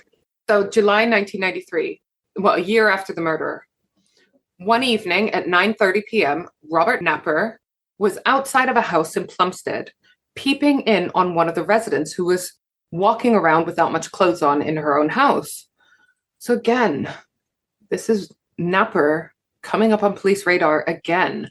A couple living nearby called the police on him, and Napper tells them he's just on a walk. The police take his details and let him go, even though in the notes made by one of the police officers, he's written in his notes, in quotation marks, possible rapist. Oh, God. His file already has so many questionable incidents. Right? And this guy still hasn't taken the DNA test when they brought him in for being a potential suspect of the green chain rapes. I really hope people got fired for dropping the ball this badly. I'll tell you about the aftermath, okay? On the 21st of July, 1993, Colin and Lizzie meet for the final time. So this is a year after the murder. Lizzie directs the conversation to Rachel Nickell. Again, not supposed to, but she does. And Colin shows her how the body was positioned. Now, remember, he's seen the picture during his arrests, the interviews. I can't remember if it was out in the press at the time. So he's trying to show her how she was murdered or whatever. He did the wrong pose. So Lizzie says sometimes that he demonstrated her hands were in a palms together position, something that was not public knowledge. But sometimes she says that he didn't do this. In any case, her palms weren't pressed together. Her hands were crossed at the wrist. The police that were watching this date, because obviously there was a lot of police surrounding when Lizzie, the undercover police officer, met up with Colin, they said they couldn't really corroborate whether or not how he showed the pose, whether it was the correct pose or not. But in their notes, they say things like Colin stroked Lizzie's hair and so forth. So they've managed to report on very intimate details, but not how he positioned his hands. And did the police have an agenda just to wrap this case up as quick as possible or something? Yes, they are obviously under a huge amount of pressure to wrap up this case, find the killer, et cetera, et cetera. Of course. Is that what kind of influenced their decision-making? Their poor decision-making, I think we can call it? Who knows? Lizzie kept asking what he meant by Rachel was gaping wide open. So Colin here is like trying to pretend to confess to this murder. Lizzie is asking him if he meant her anus or her vagina. And he always said it was her vagina. But we know this is incorrect. She was not vaginally raped. Sorry, I know this is horrible, but I told you, it's key to the entrapment of this innocent man. I'm sure at this point, if Lizzie said, I prefer it if it was the anus, Colin would have said, yeah, it was the anus, right? Yeah. And they would have taken that as evidence. Like he's just saying shit that she's telling him to say. Lizzie says that she fantasizes that Colin is the man who killed Rachel. After this meeting, Lizzie tells Colin not to call anymore because she's moving to America. So they've got what they want from him, supposedly. He says he will send back her letters and tells her he lied about the murder. He tells her he lied. Yeah, sorry. I'm so sorry. He hasn't confessed to killing Rachel. He pretended that he had seen her after she died, which is not true. But he's saying that he lied about the murder when he was 12, which they already know about. They already know he lied about that murder. Lizzie asks to meet him again to say goodbye, and he says no because it will be too painful. Like, this guy, you know, like he was in love in his own weird way. Okay, let's bring Inspector Keith Petter back into the mix. He wraps up the operation nearly 32 weeks after it started, which is nearly double what Britton said it would take to get a confession out of Colin. He wraps it up because they weren't going to achieve the ultimate goal, in quotes, which is an outright confession. But rather than think that this must be because Colin is innocent, they hone in on him even more. They're like, no, he's still guilty. And remember, this was either to eliminate him or to get him to confess. He's not confessed, but they still don't view it as him having eliminated himself, even though he's given incorrect information. On the 7th of August, 1993, Inspector Petter arrests Colin Stagg for the murder of Rachel Nickell. In the interview, Petter tells him Lizzie James was an undercover cop, and the cop that was playing Lizzie then comes into the interview room and reads out parts of his letters with a face of disgust. Like, can you imagine this heartbreaking moment? This person he thought he was in love with, that he still is probably in love with. I'm so sad about this guy. And she comes in and she's reading back what he's written to her with disgust. It's just heartbreaking, isn't it? It's heartbreaking. The key evidence, in quotation marks, seems to be that Colin demonstrated with his hands how Rachel Nickell's hands were when she was murdered, that they were placed palm to palm. But as mentioned, that wasn't even the case. Her wrists were crossed over. So Colin is charged and he's awaiting trial, which he is told could take 6 to 9 months.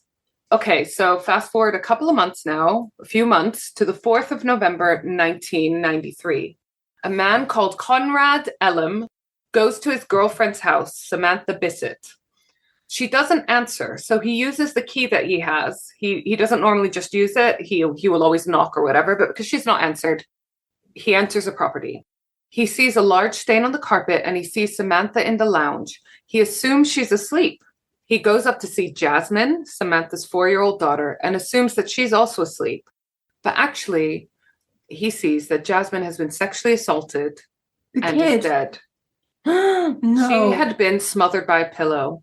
And Samantha, the mom, the girlfriend, has been stabbed several times and cut from her pubic bone to her neck. Sorry, just felt a bit sick saying that. Again, fast forward a bit if you don't want to hear, because it does get a bit graphic, but I am only sharing stuff that I feel is relevant to all of this. The murderer peeled open her chest cavity. He tried to dismember her legs and took a piece of abdominal wall with him. Detective Superintendent Mickey Banks is a friend of Inspector Keith Petter and so calls Paul Britton for help on this case. I don't know whether they've talked about this guy before. So he calls in the same Paul Britton. One question that they asked Paul Britton is if this could be the same man who killed Rachel Nickell. But Colin Stagg is already in custody for that murder, and Britton thinks that Colin Stagg is guilty and basically put him away for it. So Britton gives a bunch of reasons why they definitely weren't perpetrated by the same person. The time spent on the body and with the body post-mortem, the abuse and the murder of the child. But we don't know whether the killer wanted to do something similar with Rachel Nickell and her body and her kid, but didn't have the opportunity because it was outside and because there were people around. Also, Jasmine was female and Alex was male.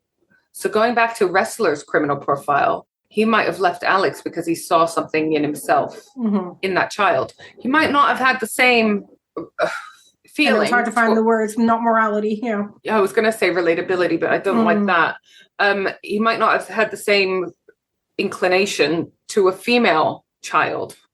Okay, so fast forward to the 17th of February, 1994, and Colin's hearing goes to court, which is by coincidence 2 weeks after a Crime Watch feature on Samantha Bissett and Jasmine on their murder.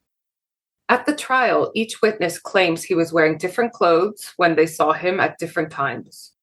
There was also a debate amongst the experts about whether the perpetrator could have done this and not been bloodstained himself.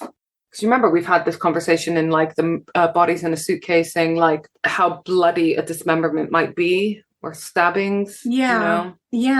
And that actually, it's not necessarily going to be the case that it's bloody if you do it in the so-called right way. And of course, Britton took the stand, and we already talked about his work and his views and stuff. Colin is thoroughly evaluated and found to have no mental illness, personality disorder, or deviant sexual behavior. Then in May 1994, fingerprint testing in the Samantha Bissett case matches to Robert Napper, who's 28 at the time and living in Plumstead. So this is the mother and daughter case. I don't know why it took best part of a year to get these fingerprints and match them, because we know they already had Napper's fingerprints on file from when they found his fingerprints on a tin containing a gun. By the way, Napper does not match Britton's profile in so many ways. So I don't know whether Napper actually came up on Britton's radar, whether he was ever asked, but we know that Napper does not meet Britton's profile. Napper was working for the Ministry of Defense, so he wasn't unemployed or on the fringes of society.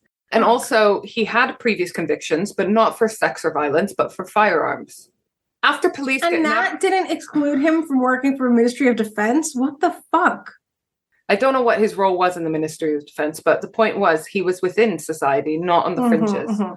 After police get Napper's fingerprint match, they consult with Britton again, even though they knew Napper is violent, and they have DNA matches. On Britton's advice, they decide to surveil him rather than arrest him. They followed him for 10 days, which is really risky considering how violent he is. On the 27th of May, 1994, Napper is arrested and denies everything. Even though he's got diagrams of how to dissect people, maps like before, you know, like how he was found with maps that show all these different positions of like where he had attacked and raped before. He's got maps like before, but with Samantha's house marked up. They also start linking Napper to the Green Chain rapes through DNA and loads of other assaults as well. So they finally get his fucking DNA and start linking him to all these other cases. Colin goes to court and his case is acquitted. The judge says that the aim of the undercover operation was to eliminate Colin as a suspect or implicate him, but it was highly disingenuous and deceptive conduct of the grossest kind. Agreed. He went on to say that even when Lizzie was basically begging him to admit that he was the murderer and made out that their relationship depended on it, Colin still said he was innocent. And when he did confess, in quotation marks, he got crucial details wrong. The judge goes on to say that Paul Britton was pulling strings and ruled that the Lizzie James material would not go to the jury. And then the case fell apart because there was nothing else linking Colin to this in any way. But obviously, at this point, they didn't have another suspect at this point when he was acquitted. So, and technically being acquitted isn't the same as being found innocent. So some people, i.e. the tabloids, still viewed him as potentially guilty and hounded him. And he was victim to like such horrible things. For example, an escort tried to get him to have sex where Rachel was murdered. And she had a photographer lying in wait. I mean, he obviously didn't want to do that. This guy's life is ruined. I haven't even begun to tell you. Oh no, this will literally define the rest of his life. The cop who played Lizzie James received £125,000 compensation for trauma experience, because obviously she's quite low on the chain here and she's just told what to do. I don't know very much about at what point she was like, hang on a minute, this isn't right. Again, this is why we should care about the shit. That's £125 of taxpayer money. So not only would this operation have cost a fuck ton of money, but the amount of compensation that has to be paid out when people are wrongly imprisoned or treated in this manner, it's all out of our pocket. And that money should be spent elsewhere and better. We shouldn't be committing these problems in the first place to warrant having to pay these. I mean, the compensation is not what I have a problem with. If you're fucked about in this way, you deserve that money. Best of luck to you. But we shouldn't be in a position where we are having to pay out this huge amount of taxpayer money on this rather than actual policing. Colin also was eventually awarded compensation to about £700,000, 13 months after Colin's acquittal. So for 13 months, this guy spent months and months in prison, got acquitted, and then spent 13 months still guilty in the public eye. November 1995, Robert Napper, who has been charged for the Green Chain rapes and the Bissett murders at this point, goes before the Old Bailey to determine if he's fit to stand trial. 5 psychiatrists said that he was paranoid schizophrenic or schizophrenic. And while they are debating his fitness to stand trial, Napper agrees to plead guilty to manslaughter on the ground of diminished responsibility and on 1 count of rape and 2 counts of attempted rape. Napper is detained indefinitely. But listen to this, right? It still gets worse. It gets so much worse. Colin wanted to sue Paul Britton, but he had to wait because independent lawyers also brought the case to the disciplinary committee of the British Psychological Society. Guess who Britton's barrister was? Who? Keir Starmer. You're fucking joking. Keir Starmer. Okay, so Keir Starmer's argument, I hate this guy, was that Britton could not get a fair hearing mainly due to the passage of time, which is interesting because his argument isn't that Britton is innocent. The board accepts this argument and the case against Britton is dropped. But by this time, so much time has passed that Colin is no longer entitled to sue Paul Britton for his actions.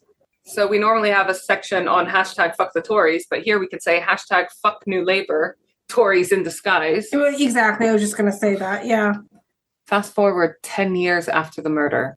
So Robert Napper is in prison for the rapes, alleged rapes, attempted rape, not alleged rapes. He's in prison for the rapes and attempted rapes and the murders, the Bissett murders. 10 years on, they still don't have anyone for Rachel Nickell, though. It's an open case, but it's very cold. Until in 2002, Scotland Yard review it, which normally means they check over to see if there's new advances in forensic science since the case happened that can be used. So November 2004, so again, a further 2 years on, DNA that was found on Rachel Nickell was eventually matched to Robert Napper. Once he is a suspect, the police find loads more. A shoe print next to the crime scene that matches Napper's unusual trainer, flecks of paint from Napper's toolbox, which he kept his murder kit in, was found in Alex's hair. Napper wasn't allowed to be interviewed because of his mental health. And so they were only able to interview him June 2006. So 13 years after the murder. They had to wait for his condition to improve. So remember, this whole time, Colin is still living a life of someone who is basically seen as guilty of this murder. And it's only in November 2007 that Napper is charged with Rachel's murder. He pleaded not guilty, but eventually changed his plea to guilty to manslaughter and sentenced to detention without limits of time. Okay, so that's not it. I went further. I had found out at this point that Colin Stagg had also written a book called Pariah, which I showed you. So obviously I had to read that. But in my research, I found out that he even met up with Paul Britton 30 years later because he wanted to move on. Paul Britton maintains... it's commendable, but... It's commendable. It's noble. I couldn't. Paul Britton maintains that it's the police's fault anyways. And the police obviously say that they were following advice from Paul Britton. So I ordered Pariah by Colin Stagg. Let me get it for you again. Don't at me. I know I've chosen 2 books by people obviously on the same side, quotation marks, but I made it very clear that neither of the books I've read are unbiased accounts. And I did read loads of articles online, but the facts are that Colin is not guilty and Napper is. And I think when you read the fucking cases, you could see how awful this whole investigation was.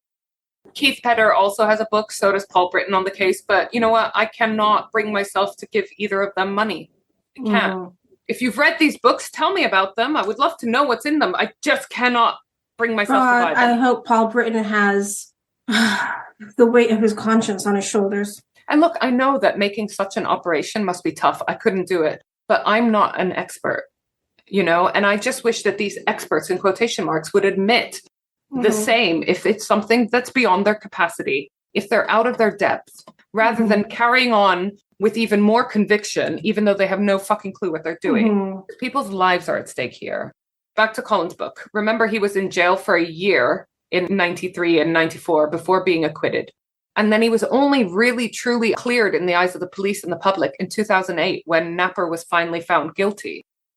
The book was actually first published in 2006. So at that time, Napper had been charged with the murder, but not yet gone to trial. Weirdly, even before I start reading the book, it opens with an acknowledgement. Colin acknowledges Keith Petter, and I'll tell you more later about that. Okay, so I'm already on page 1. I'm emotional, right? This is going to make you sad. I'm really sorry, but... Oh, no. Because I quote from his book. This is the words of Colin. "The life I had enjoyed was stolen from me. I might have seemed like a lowlife in many people's eyes, but my life had been my own and I liked it. Now I have no idea how it might have turned out." You know, I'm so sad about this guy. I'm so sad about this guy because he's a vulnerable guy, you know. He is the guy you see down the pub, enjoying a pint on his own. The way he's described as a loner and the way he's clearly vulnerable. And even when you mention overwhelmed about going into central London, he fits the profile of an autistic person. And obviously he's of the age range where most people weren't picked up if they were deemed quote unquote high functioning. And obviously this is not my professional opinion because I'm not a psychologist, but there's a lot there to indicate that he was just a vulnerable person. Slightly unusual loner, very lonely, very isolated, not that many friends or whatever. We all know people like this, you know, and they are vulnerable because they don't have the support network and the social networks that a lot of us are lucky to have. Anyways, do you want to know Paul Britton's fee during all of this? I don't know how much they spend in total, but his hourly fee, £300 an hour. And you know he racked up fucking time on this case. Colin goes into the letter exchange between him and Lizzie and why he wrote certain things. Because obviously he did write a bunch of questionable stuff, right? Which out of context can look bad. And you know people took them a lot out of context. I had to skip a lot of it because I just felt so bad at him for how emotionally tricked he'd been. And then like having to publish this stuff. Imagine having to publish your intimate thoughts and conversations with a loved one that you think's private. Imagine having to publish it for the world to see and then having to justify and explain yourself. Like it makes me cringe, you know? The book covers the period that Colin was in prison. He said while he was in prison, he started getting letters, a hybristophiliac, let's say, from a lady called Diane Bedos, I want to say. He eventually marries her when he comes out and divorces her. She was open with him about her drinking problem. And that's what seemed to have led to the downfall of their marriage. I mean, how is this guy going to have like a normal relationship after all this, you know? Like internally, he must... He have trust issues, all kinds of issues. Externally, the amount of pressure from people, you know, if it gets out that he even has a girlfriend, and then like how to find a partner that can deal with all of this publicity and background. Did he ever get an apology from Lizzie or from Paul Britton? Not from Lizzie. I feel like the fact that she was traumatized and got compensation says a lot, right? It does, but we wouldn't be capable of tampering with somebody in that way. Oh. Okay, maybe she really felt that he was the murderer, but at the same time, even from the perspective of an ethical police officer. I don't know, but let me go on because I do go into a lot of detail about the fallout from Colin's point of view as well. He also got letters while he was in prison from a lady called Lee. She's an older lady. They weren't romantic. They seemed to be more like supportive, you know, and they actually went on to be friends for life. So like, well done, Lee. You seem to be just an honest, good person. When he came out of prison, Colin's 31 and he's still a virgin. So Diane met him at a hotel. He was being put up in a hotel by, I think, a newspaper that was going to get a story from him, whatever. And he lost his virginity. He then was reunited with Brandy, his dog, and they went back to his flat and they spent ages like cleaning it up because obviously the police left it in a state after all the searches. He's been gone for like a year, et cetera, et cetera. Diane and Colin, they're getting hate mail, they're getting death threats, they're getting threats in the streets, they're getting abuse, they're getting threats to the children if they ever have any, they're getting sworn at, they're getting their windows broken. Colin thought when he got released and when he was acquitted, it would end, but that it would blow over eventually, but it didn't. Diane was scared, understandably, and Colin stupidly took to carrying a hand axe around with him. It's like, I get it, but it's also not a good look. Yeah. So they're out for a walk one day and a guy calls Colin a wanker. So Colin pulls out the axe and waves it around. The guy actually beat the shit out of Colin because he's not a fighter, you know? Colin quite rightly gets done for carrying an offensive weapon, but also for assault. And the guy got charged with nothing. So it's like, is there still some sort of police conspiracy at this fucking stage? Diane started applying pressures to get married, and with the rest of the world hating Colin, Colin didn't want to be alone. So even though he had doubts, they got married. Their work opportunities were really limited because obviously, even if someone did fully believe that Colin was innocent, the drama around them. With it. Yeah. So Diane starts working on a sex chat line, from home on the phones. But even they fired her when they found out who she was. She becomes fixated on wanting a baby. And Colin is like, fuck no. Like, he's not sure about the relationship. And also, he doesn't want to bring a kid into this scary situation. I mean, remember, they've even had threats on their unborn children. So, I really get the impression through everything that Colin is like, yes, a little bit odd, but like fairly decent and kind of switched on. In a way, like maybe not the most socially adept person, but not completely fucking stupid. No. He gets approached by a filmmaker and a crime writer. That's two different people, a filmmaker and a separate crime writer. I don't even want to say their names because they don't deserve any publicity. The films were basically live operations and executions, including real footage. And they wanted to make a film reconstructing the murder, but focusing on the actual murder. Gruesome, and then have the phone-in verdict from the audience. They wanted Colin to be involved. Why the fuck would we want to be involved in that and have the risk of like all these people judging him again, potentially judging him guilty again when he's been acquitted of this case? The crime writer convinced Colin to hand over loads of original documents, including the book that he had been working on in prison and the original Lizzie James letters.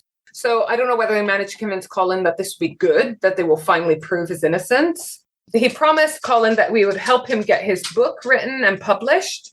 But actually, he was just bringing all of these documents around to start a bidding war. They were telling people in the press that they had promised Colin a pervy trip to Thailand. And listen to this. When Diane heard this, she left him. It wasn't even true, but she is a very jealous person. And she read in the press that Colin's going to Thailand to have sex with all these fucking people in Thailand. She left him. Poor guy. I know. He was worried about her, but he really need not have been because she was staying in a 5-star hotel in Kensington on the dime of the Mail, another scum of the earth paper. She had promised to sell her story and her secrets about her life with Colin. I mean, look, she was a questionable character from the start. I know. I just hate everyone around him. I do. I know. This poor guy, it just makes you so sad that somebody just had their life turned upside down, didn't deserve any of it. Wrong place at the wrong time. I know. She tried to come back to Colin after the story was published, even though she said that she had even started to wonder if Colin was the murderer. Colin eventually gets his book back, which I presume eventually becomes this book, Pariah, but never got the Lizzie James letters back. Life with Diane, meanwhile, is getting worse and worse. One time, Diane was drunk and causing a scene outdoors, and the police turned up, and she got arrested. It took 7 police officers to subdue her, and she kicked one of them, so she's charged with the assault of a police officer. Turns out she had previous convictions that Colin didn't know about, so she spent 4 weeks in Holloway prison. When she came out, she was even more moody than before, and it turns out she had another man on the side. A rapist coming to the end of his sentence. Ironically, this rapist was one of Colin's friends in prison. Colin didn't know what the man was in prison for, and we hear that sometimes on TV shows that they don't talk about what they're actually in for. And that when Colin left prison, he actually introduced Diane to this guy because she came with him once or twice when he visited this guy in prison. I actually believe that Colin didn't know he was a rapist because I feel like that would have been very against his moral compass. Colin says in his book he would never have introduced his wife to a rapist if he knew that's what he was. I definitely don't think he would have brought his wife in to meet her, even if he managed to spark up some kind of friendship with someone he served time with. This guy's name is Gary Howe. So obviously I Google him, right? Presuming I found the right guy, he was jailed for 8 years in 1993. So this lines up with when Colin was in jail. I couldn't tell if he actually served those 8 years. But he was in jail for raping 2 teenagers and having underage sex. If there can be worse than rape, it's raping someone underage, right? Just making me feel really sick today because it's so nauseating, isn't it? Oh, sorry. Diane moved out to wait for Gary's release. But even his family, i.e. the family of a convicted rapist, struggled to cope with her drinking. Gary's mum even called Colin to complain about Diane. I mean, what the fuck does she think Colin's going to do about it? When Gary finally is released, he dumps Diane within days, and Diane goes back to Colin. She comes to him with a proposition. He's reluctant to let her back in his life. She said if he agreed to take a truth drug test, she would come home and share the $20,000 she would get from the scummy News of the World for him taking the test. Which I'm like, what? If he takes the test, she gets $20,000. I mean, surely he could go to the News of the World and be like, look, I'll take the test. This woman you give me the $20,000 directly. I mean, why would he even need her as like the middleman, you know? But Colin's lonely. And he says, like, this is always his weakness. And the money would have helped. So he agreed. Like, I get the impression that, you know, both him and Diane pissed the compensation money up the wall. So he agreed to take this truth test. Diane comes back to him. He takes his truth test. I don't know how reliable truth serum is. The test proves that he's innocent. But there's a discrepancy on timing of his visits to the Common that day. So the paper claimed that Colin had lied to the police and refused to pay his fee. Oh, for fuck's sake. One day, Diane leaves Colin for good. And Colin is okay with that at this point. I think by that point, he'd had so fucking much. He's like, bye, Felicia. He's since then had a few failed relationships, including that escort, who I mentioned tried to get him to have sex on the Common and to be photographed secretly doing that. He even, like, bless him, makes fun of how naive he was in that scenario. But it's like, that must have hurt, you know? This guy's just been taken advantage of left, right, and center. Then Colin has an entire chapter on how he feels sorry for Keith Petter, the guy that took on Paul Britton and followed his instructions. In an ironic twist of fate, he ends up having sympathy with Keith, who trusted an expert to know what he was doing and got fucked in the ass as well.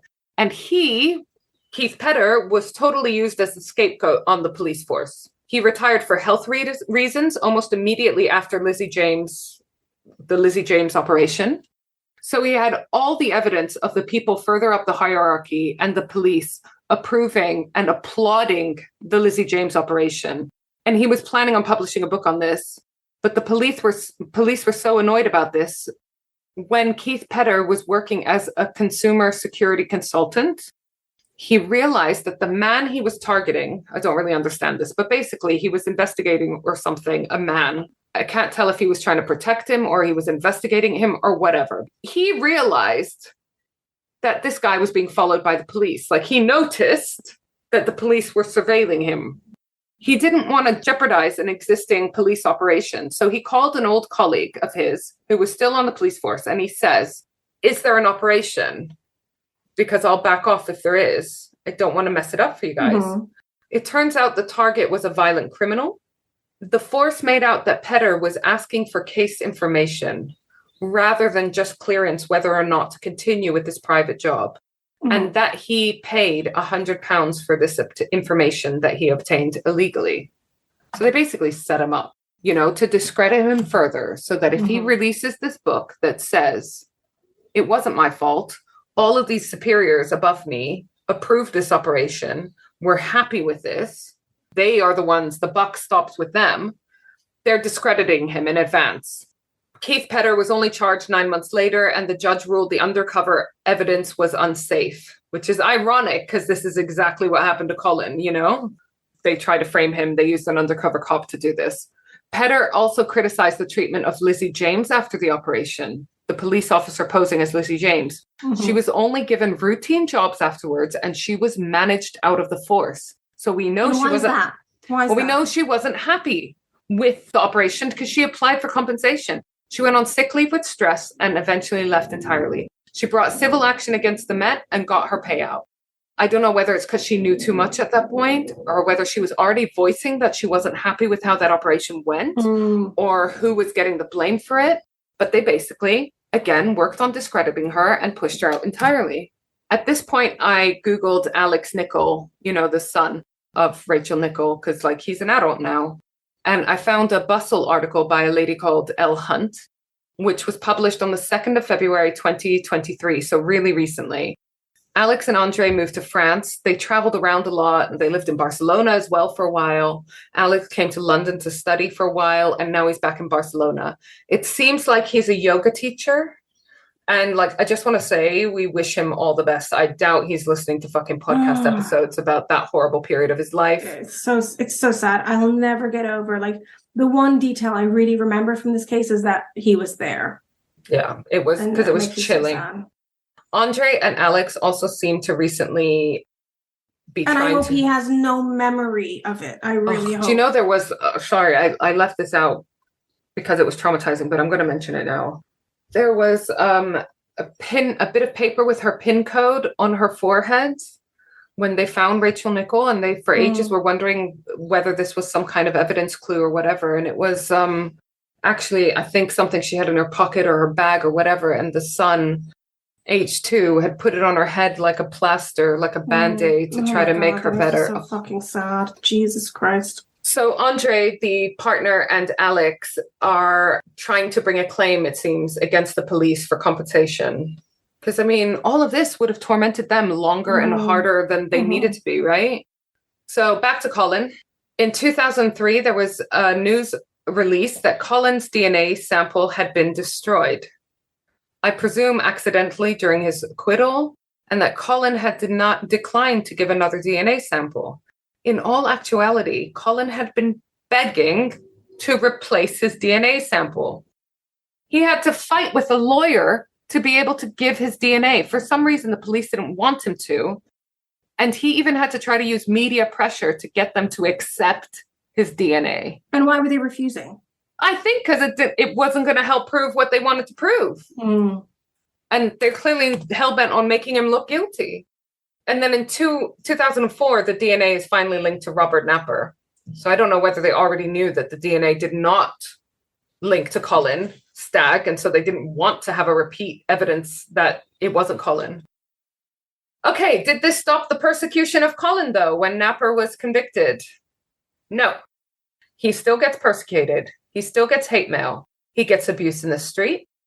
And for a while, the headlines just focused on how he wanted to claim his millions. I'm sorry, they ruined his entire life.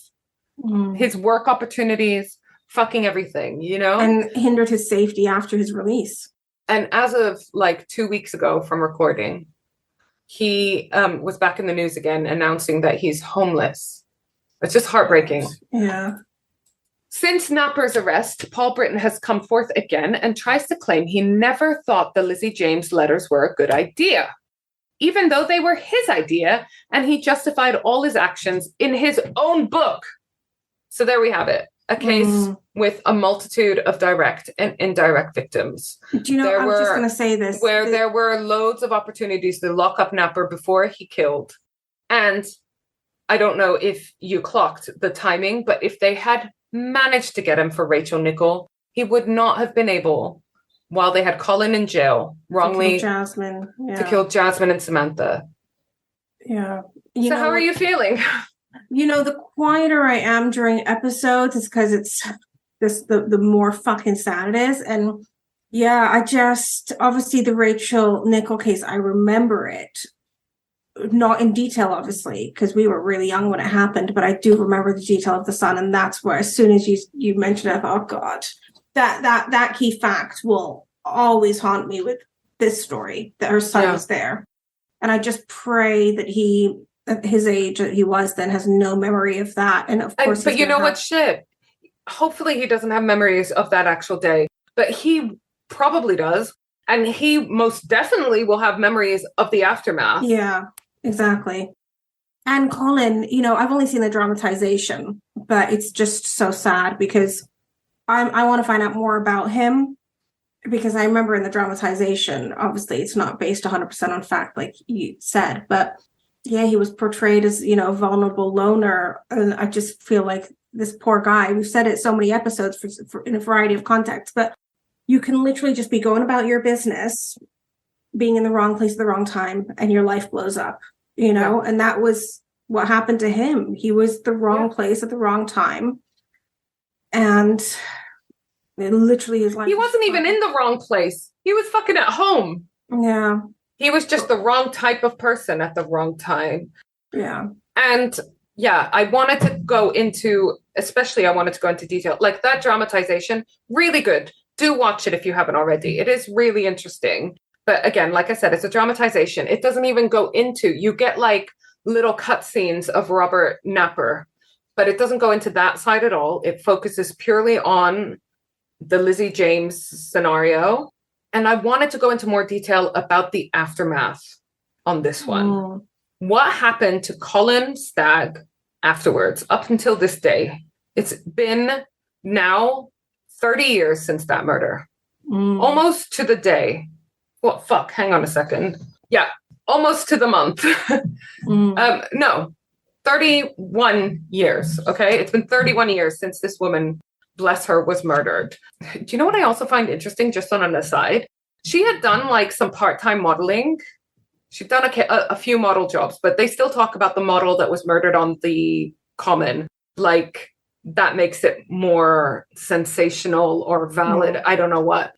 To me, she'd done so many other things. I'm not saying better or worse than modeling, higher up or lower on the... I just think it's funny that of all the things, they picked like the thing she did probably once or twice and called her a model, rather than the fact that she had studied at university. She didn't graduate, she had a kid, but you know what I mean? It was just that she'd been a lifeguard. I don't know, all this other stuff. It was just... That's newspapers. Sells more newspapers, yeah. Exactly. I mean, she was fucking gorgeous. And we know that that does generate more media attention, public interest, and so forth. If that's being used to try to get a positive outcome, i.e. catching the murderer, great. If it's just a ploy to sell more papers, then fuck you. It's fucking sad. I hate it when you finish an episode and I just feel so fucking sad. Because we always talk about how obviously there's more victims than just the people that have been murdered.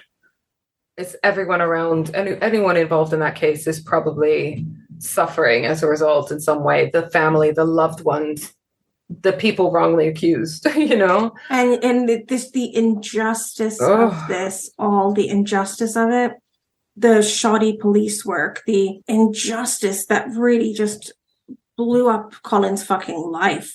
I mean, it's the double prong of just being so lax with Robert Napper when he kept on coming back on the radar, and being so proactive to the point of being unethical with Colin Stagg, right? It's like they've made their mind up. He's our guy. We're just going to do fucking everything to get this one guy, even if all the evidence shows to... And Samantha and Jasmine are two other victims as a cause of... I wonder if their family have taken it further, or... Oh God! It really is just a case of we've said it so many times, but shit can happen to you that you don't expect that will fuck with your life. You know, we always say it that part of our fascination is down to just being very anxious people concerned for our safety and the safety of our family. And cases like this, you know, literally opening up a can of wine because I need after that. It's the afternoon now.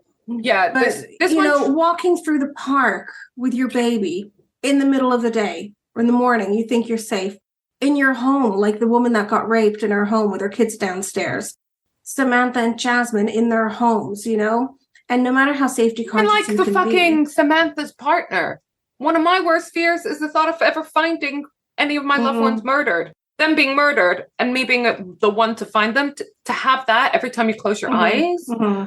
Listen, we've got a dilemma now because we can't end the season just Let's talk about something good. We have to talk about something good. And I'll tell you what's really good.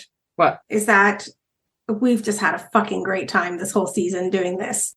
Well, you know, great time other than these fucking depressed feelings at the end of hearing Deanna's cases. Sorry. Do check out our merch. Why don't you go shopping in our break? Because now we have Just Tell Me the Fucking Story merch.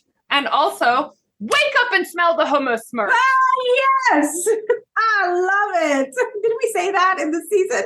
You did. And I loved it. I've been saying it ever since. Wake up and smell the hummus. I fucking say that. You fucking said that. Do you know what having a podcast does? It's like holding up a mirror so close to your face that it's uncomfortable. For a start, literally, because we spend a lot of time on Zoom looking at our faces. Yeah, that. Oh God, Friday's the only day that I put makeup on and put a decent fucking outfit on. Although I hate that dress I'm wearing today. But anyway, that's an aside. It looks cute. I'm wearing our merch. Oh, well, you look great. I'm when the weather in my pajama shorts because it's fucking hot today. Yeah, well, that's what I was just gonna say. You know, when the weather suddenly gets hot, and which is weird for England, you're like, shit, I don't have any summer clothes. So you go on eBay and just buy the first fucking thing. That's what happened. That's the stress. But yeah, having a podcast, literally, it's like one of those like super magnifying mirrors where you're like, oh shit, do I say that? Oh shit. Like one thing I've realized is I'm not good on camera. I don't fucking you look at the camera and you look good on camera. Yeah, but I look at you and I think you look good. I'm like, how have I had this much Botox and fillers and I still make all of these weird faces? You too. Yeah, when I'm editing your reel and I have to get the like cover for the reel, I'm trying to look for that split second when you're not making a funny facial expression. But I know, like, it's hard. I have to do the same thing on YouTube. When I'm editing the reels, I'm like fucking hardly ever have my face like to the fucking camera or my eyes at the fucking camera. But also it makes you realize, for me, and I can't say this for you, I've realized how fucking annoying I am at the fucking phrases that I say over and over and over again. That I'm just like, what? I didn't even know that I fucking said that. And now it's all I hear whenever I do listen back to episodes. What? Like, shut Can up. I just say, you know what would be awesome to end the season on? It'd be awesome to be like, we're ending the season and going on a break because we're going on a live tour. That would be cool. Maybe that's how we'll end season 2. Hey, maybe do a poll and see if people would want to do that. If they want to even see us live. They'd be like, no. Yeah, the last time I did a poll was on who's going to come to CrimeCon with us next time. Yeah, and one of my dearest friends said no, even though said you're fucking losers. Yeah, even though it hurt more because we've just been to this CrimeCon with her. She said, oops, I did it by accident. I thought it would be funny. It's like, it's not fucking funny. Oh my God, I know exactly how we can end on it because I wanted to do this to Isla. It's my friend Isla. She's opening up a true crime bookstore, a true crime and murder mystery bookstore in New York. So keep an eye out. Follow it on Instagram. It's more information to follow. Criminally Good Books York. My friend Isla. So I love her very much. But yeah, she did fuck us in that poll. So yeah. I'm going to fuck her up now. You know what's coming. She was telling us a story about how she has a daughter, right? She has a daughter who's 5 years old, and one of her friends had come to stay the night, and this friend got scared and needed comforting. I feel for her because I was always that friend that got scared on sleepovers. And so Isla, I don't know did you understand if this girl was Polish? No, I don't even think that matters in the story. I don't even know who's Polish in this story. But to comfort this girl, Isla had to sing a Polish nursery song on repeat for 10 minutes. And we were like, fucking sing us the song. And so I'm going to hold up. Let's hope this sounds good. You're about to lose your best friend. I got other friends. I love you, Isla. This is for voting wrong on the poll. I can't believe I'm doing this. Kotkidwa, Saroburi Odiwa, Nigni Bidaro, Tai Lucy Biboio. I mean, obviously it sounded a lot better last night when I had backing singers. But listen, they fell asleep after 10 minutes. 10 minutes of that! That song was a fucking tune. No one's going to trust us ever again. I mean... But you know what? You know what else? I want to do a fucking roundup, a quick summary, if I may. Let's start with favorite episode. I can't. Oh, and I'm worried it's going to turn dark again because I was just favorite based on what? Favorite guest? Yeah, I know. Do you know what I'm going to say? I do have a favorite episode. It was the most lighthearted one, and that was reality TV. It combined my two loves. Reality TV crimes. I thought you were going to say Belle Gunness. Oh, Belle Gunness, I felt like it was like I could laugh during the episode at times. And I didn't feel, because it was so long ago and there were some comedy moments, I was able to actually enjoy some of it. But the reality TV, that was a gift from you and Sarita to me. And I've got plenty more gifts coming. Oh, I just can't. I can't. Now I understand surprises that you like. Oh yeah, I was just going to say it's the only surprises I like. Because you know what's funny? The extent to which I don't like surprises is that even if it's something that I like, I'll still be anxious about. For example, CrimeCon, you booked it as a surprise for me in October. No, I didn't. I told you. Well, you booked it. You surprise booked it. Did I? I thought I told you that I was booking it. No, you booked it. You're like, oh, I bought this for us. Oh, okay. And then, so that element of surprise and anxiety associated with that lasted with me until June. 8 months. Even though I wanted to do it, I was like, shit, I didn't plan this. This is not what I usually do when I gave you from October to plan. I had, yeah, well, you gave me 8 months to plan it. I also had 8 months of anxiety, which is so stupid. I had to like arrange the kids. I had to move some of my work that I do the news website. Unpredictabilities aren't good for me, even if it's something I'm looking forward to. But yeah, reality TV, best fucking episode. What was yours? Probably, I feel like the Levi Belfield one came out with a lot of exciting stuff. Oh. But my favorite one that you did was, and by favorite, I mean most traumatizing, but one I knew maybe the least about. No, because some of them I'd never even heard of before. But the one that I still think about is the Lululemon one, because it was just... But do you know what? We've had some, and really, I think we need to fucking actually give ourselves a pat on the back, because this started as me and you, and I thought not much. When you proposed this to me, us doing a podcast together, I was like, shit. I'm juggling 2 kids. I drive 4 hours a day for their school. I work 6 days a week. When the fuck am I going to do a podcast? And that was my only worry. And you convinced me that will make it manageable. Had I known anything to do with the workload it was going to take, I probably would have been like, no. But you said, just do the socials. Just do the socials. You're like, don't worry, I'll even present the episodes. And I was like, no, I can't be the Brit. For those who listen to Crime Junkie. Brit has her own role, but Rhonda didn't want that role. Brit's great. No, Brit is she's the listener. Producer. Oh, yeah, she does that. Yeah. She's the producer, so she's just kind of the sounding board. She's not meant to be the presenter. But Rhonda didn't want to be the second character.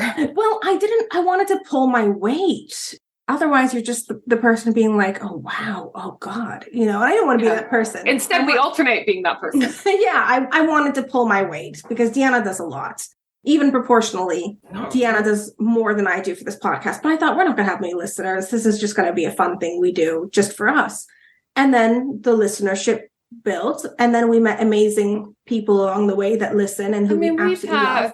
Other podcast opportunities, TV opportunities, speaking opportunities, writing opportunities, social media work opportunities. We've launched our course. Well, this is it. Initially, I was like, okay, we'll do the podcast. I don't have time for a hobby, so I'm going to have to make this have some financial gain because it's giving up a day's work. And I work 6 days a week so that I can earn enough, because 5 days a week when the kids are at school is not enough hours to earn enough money.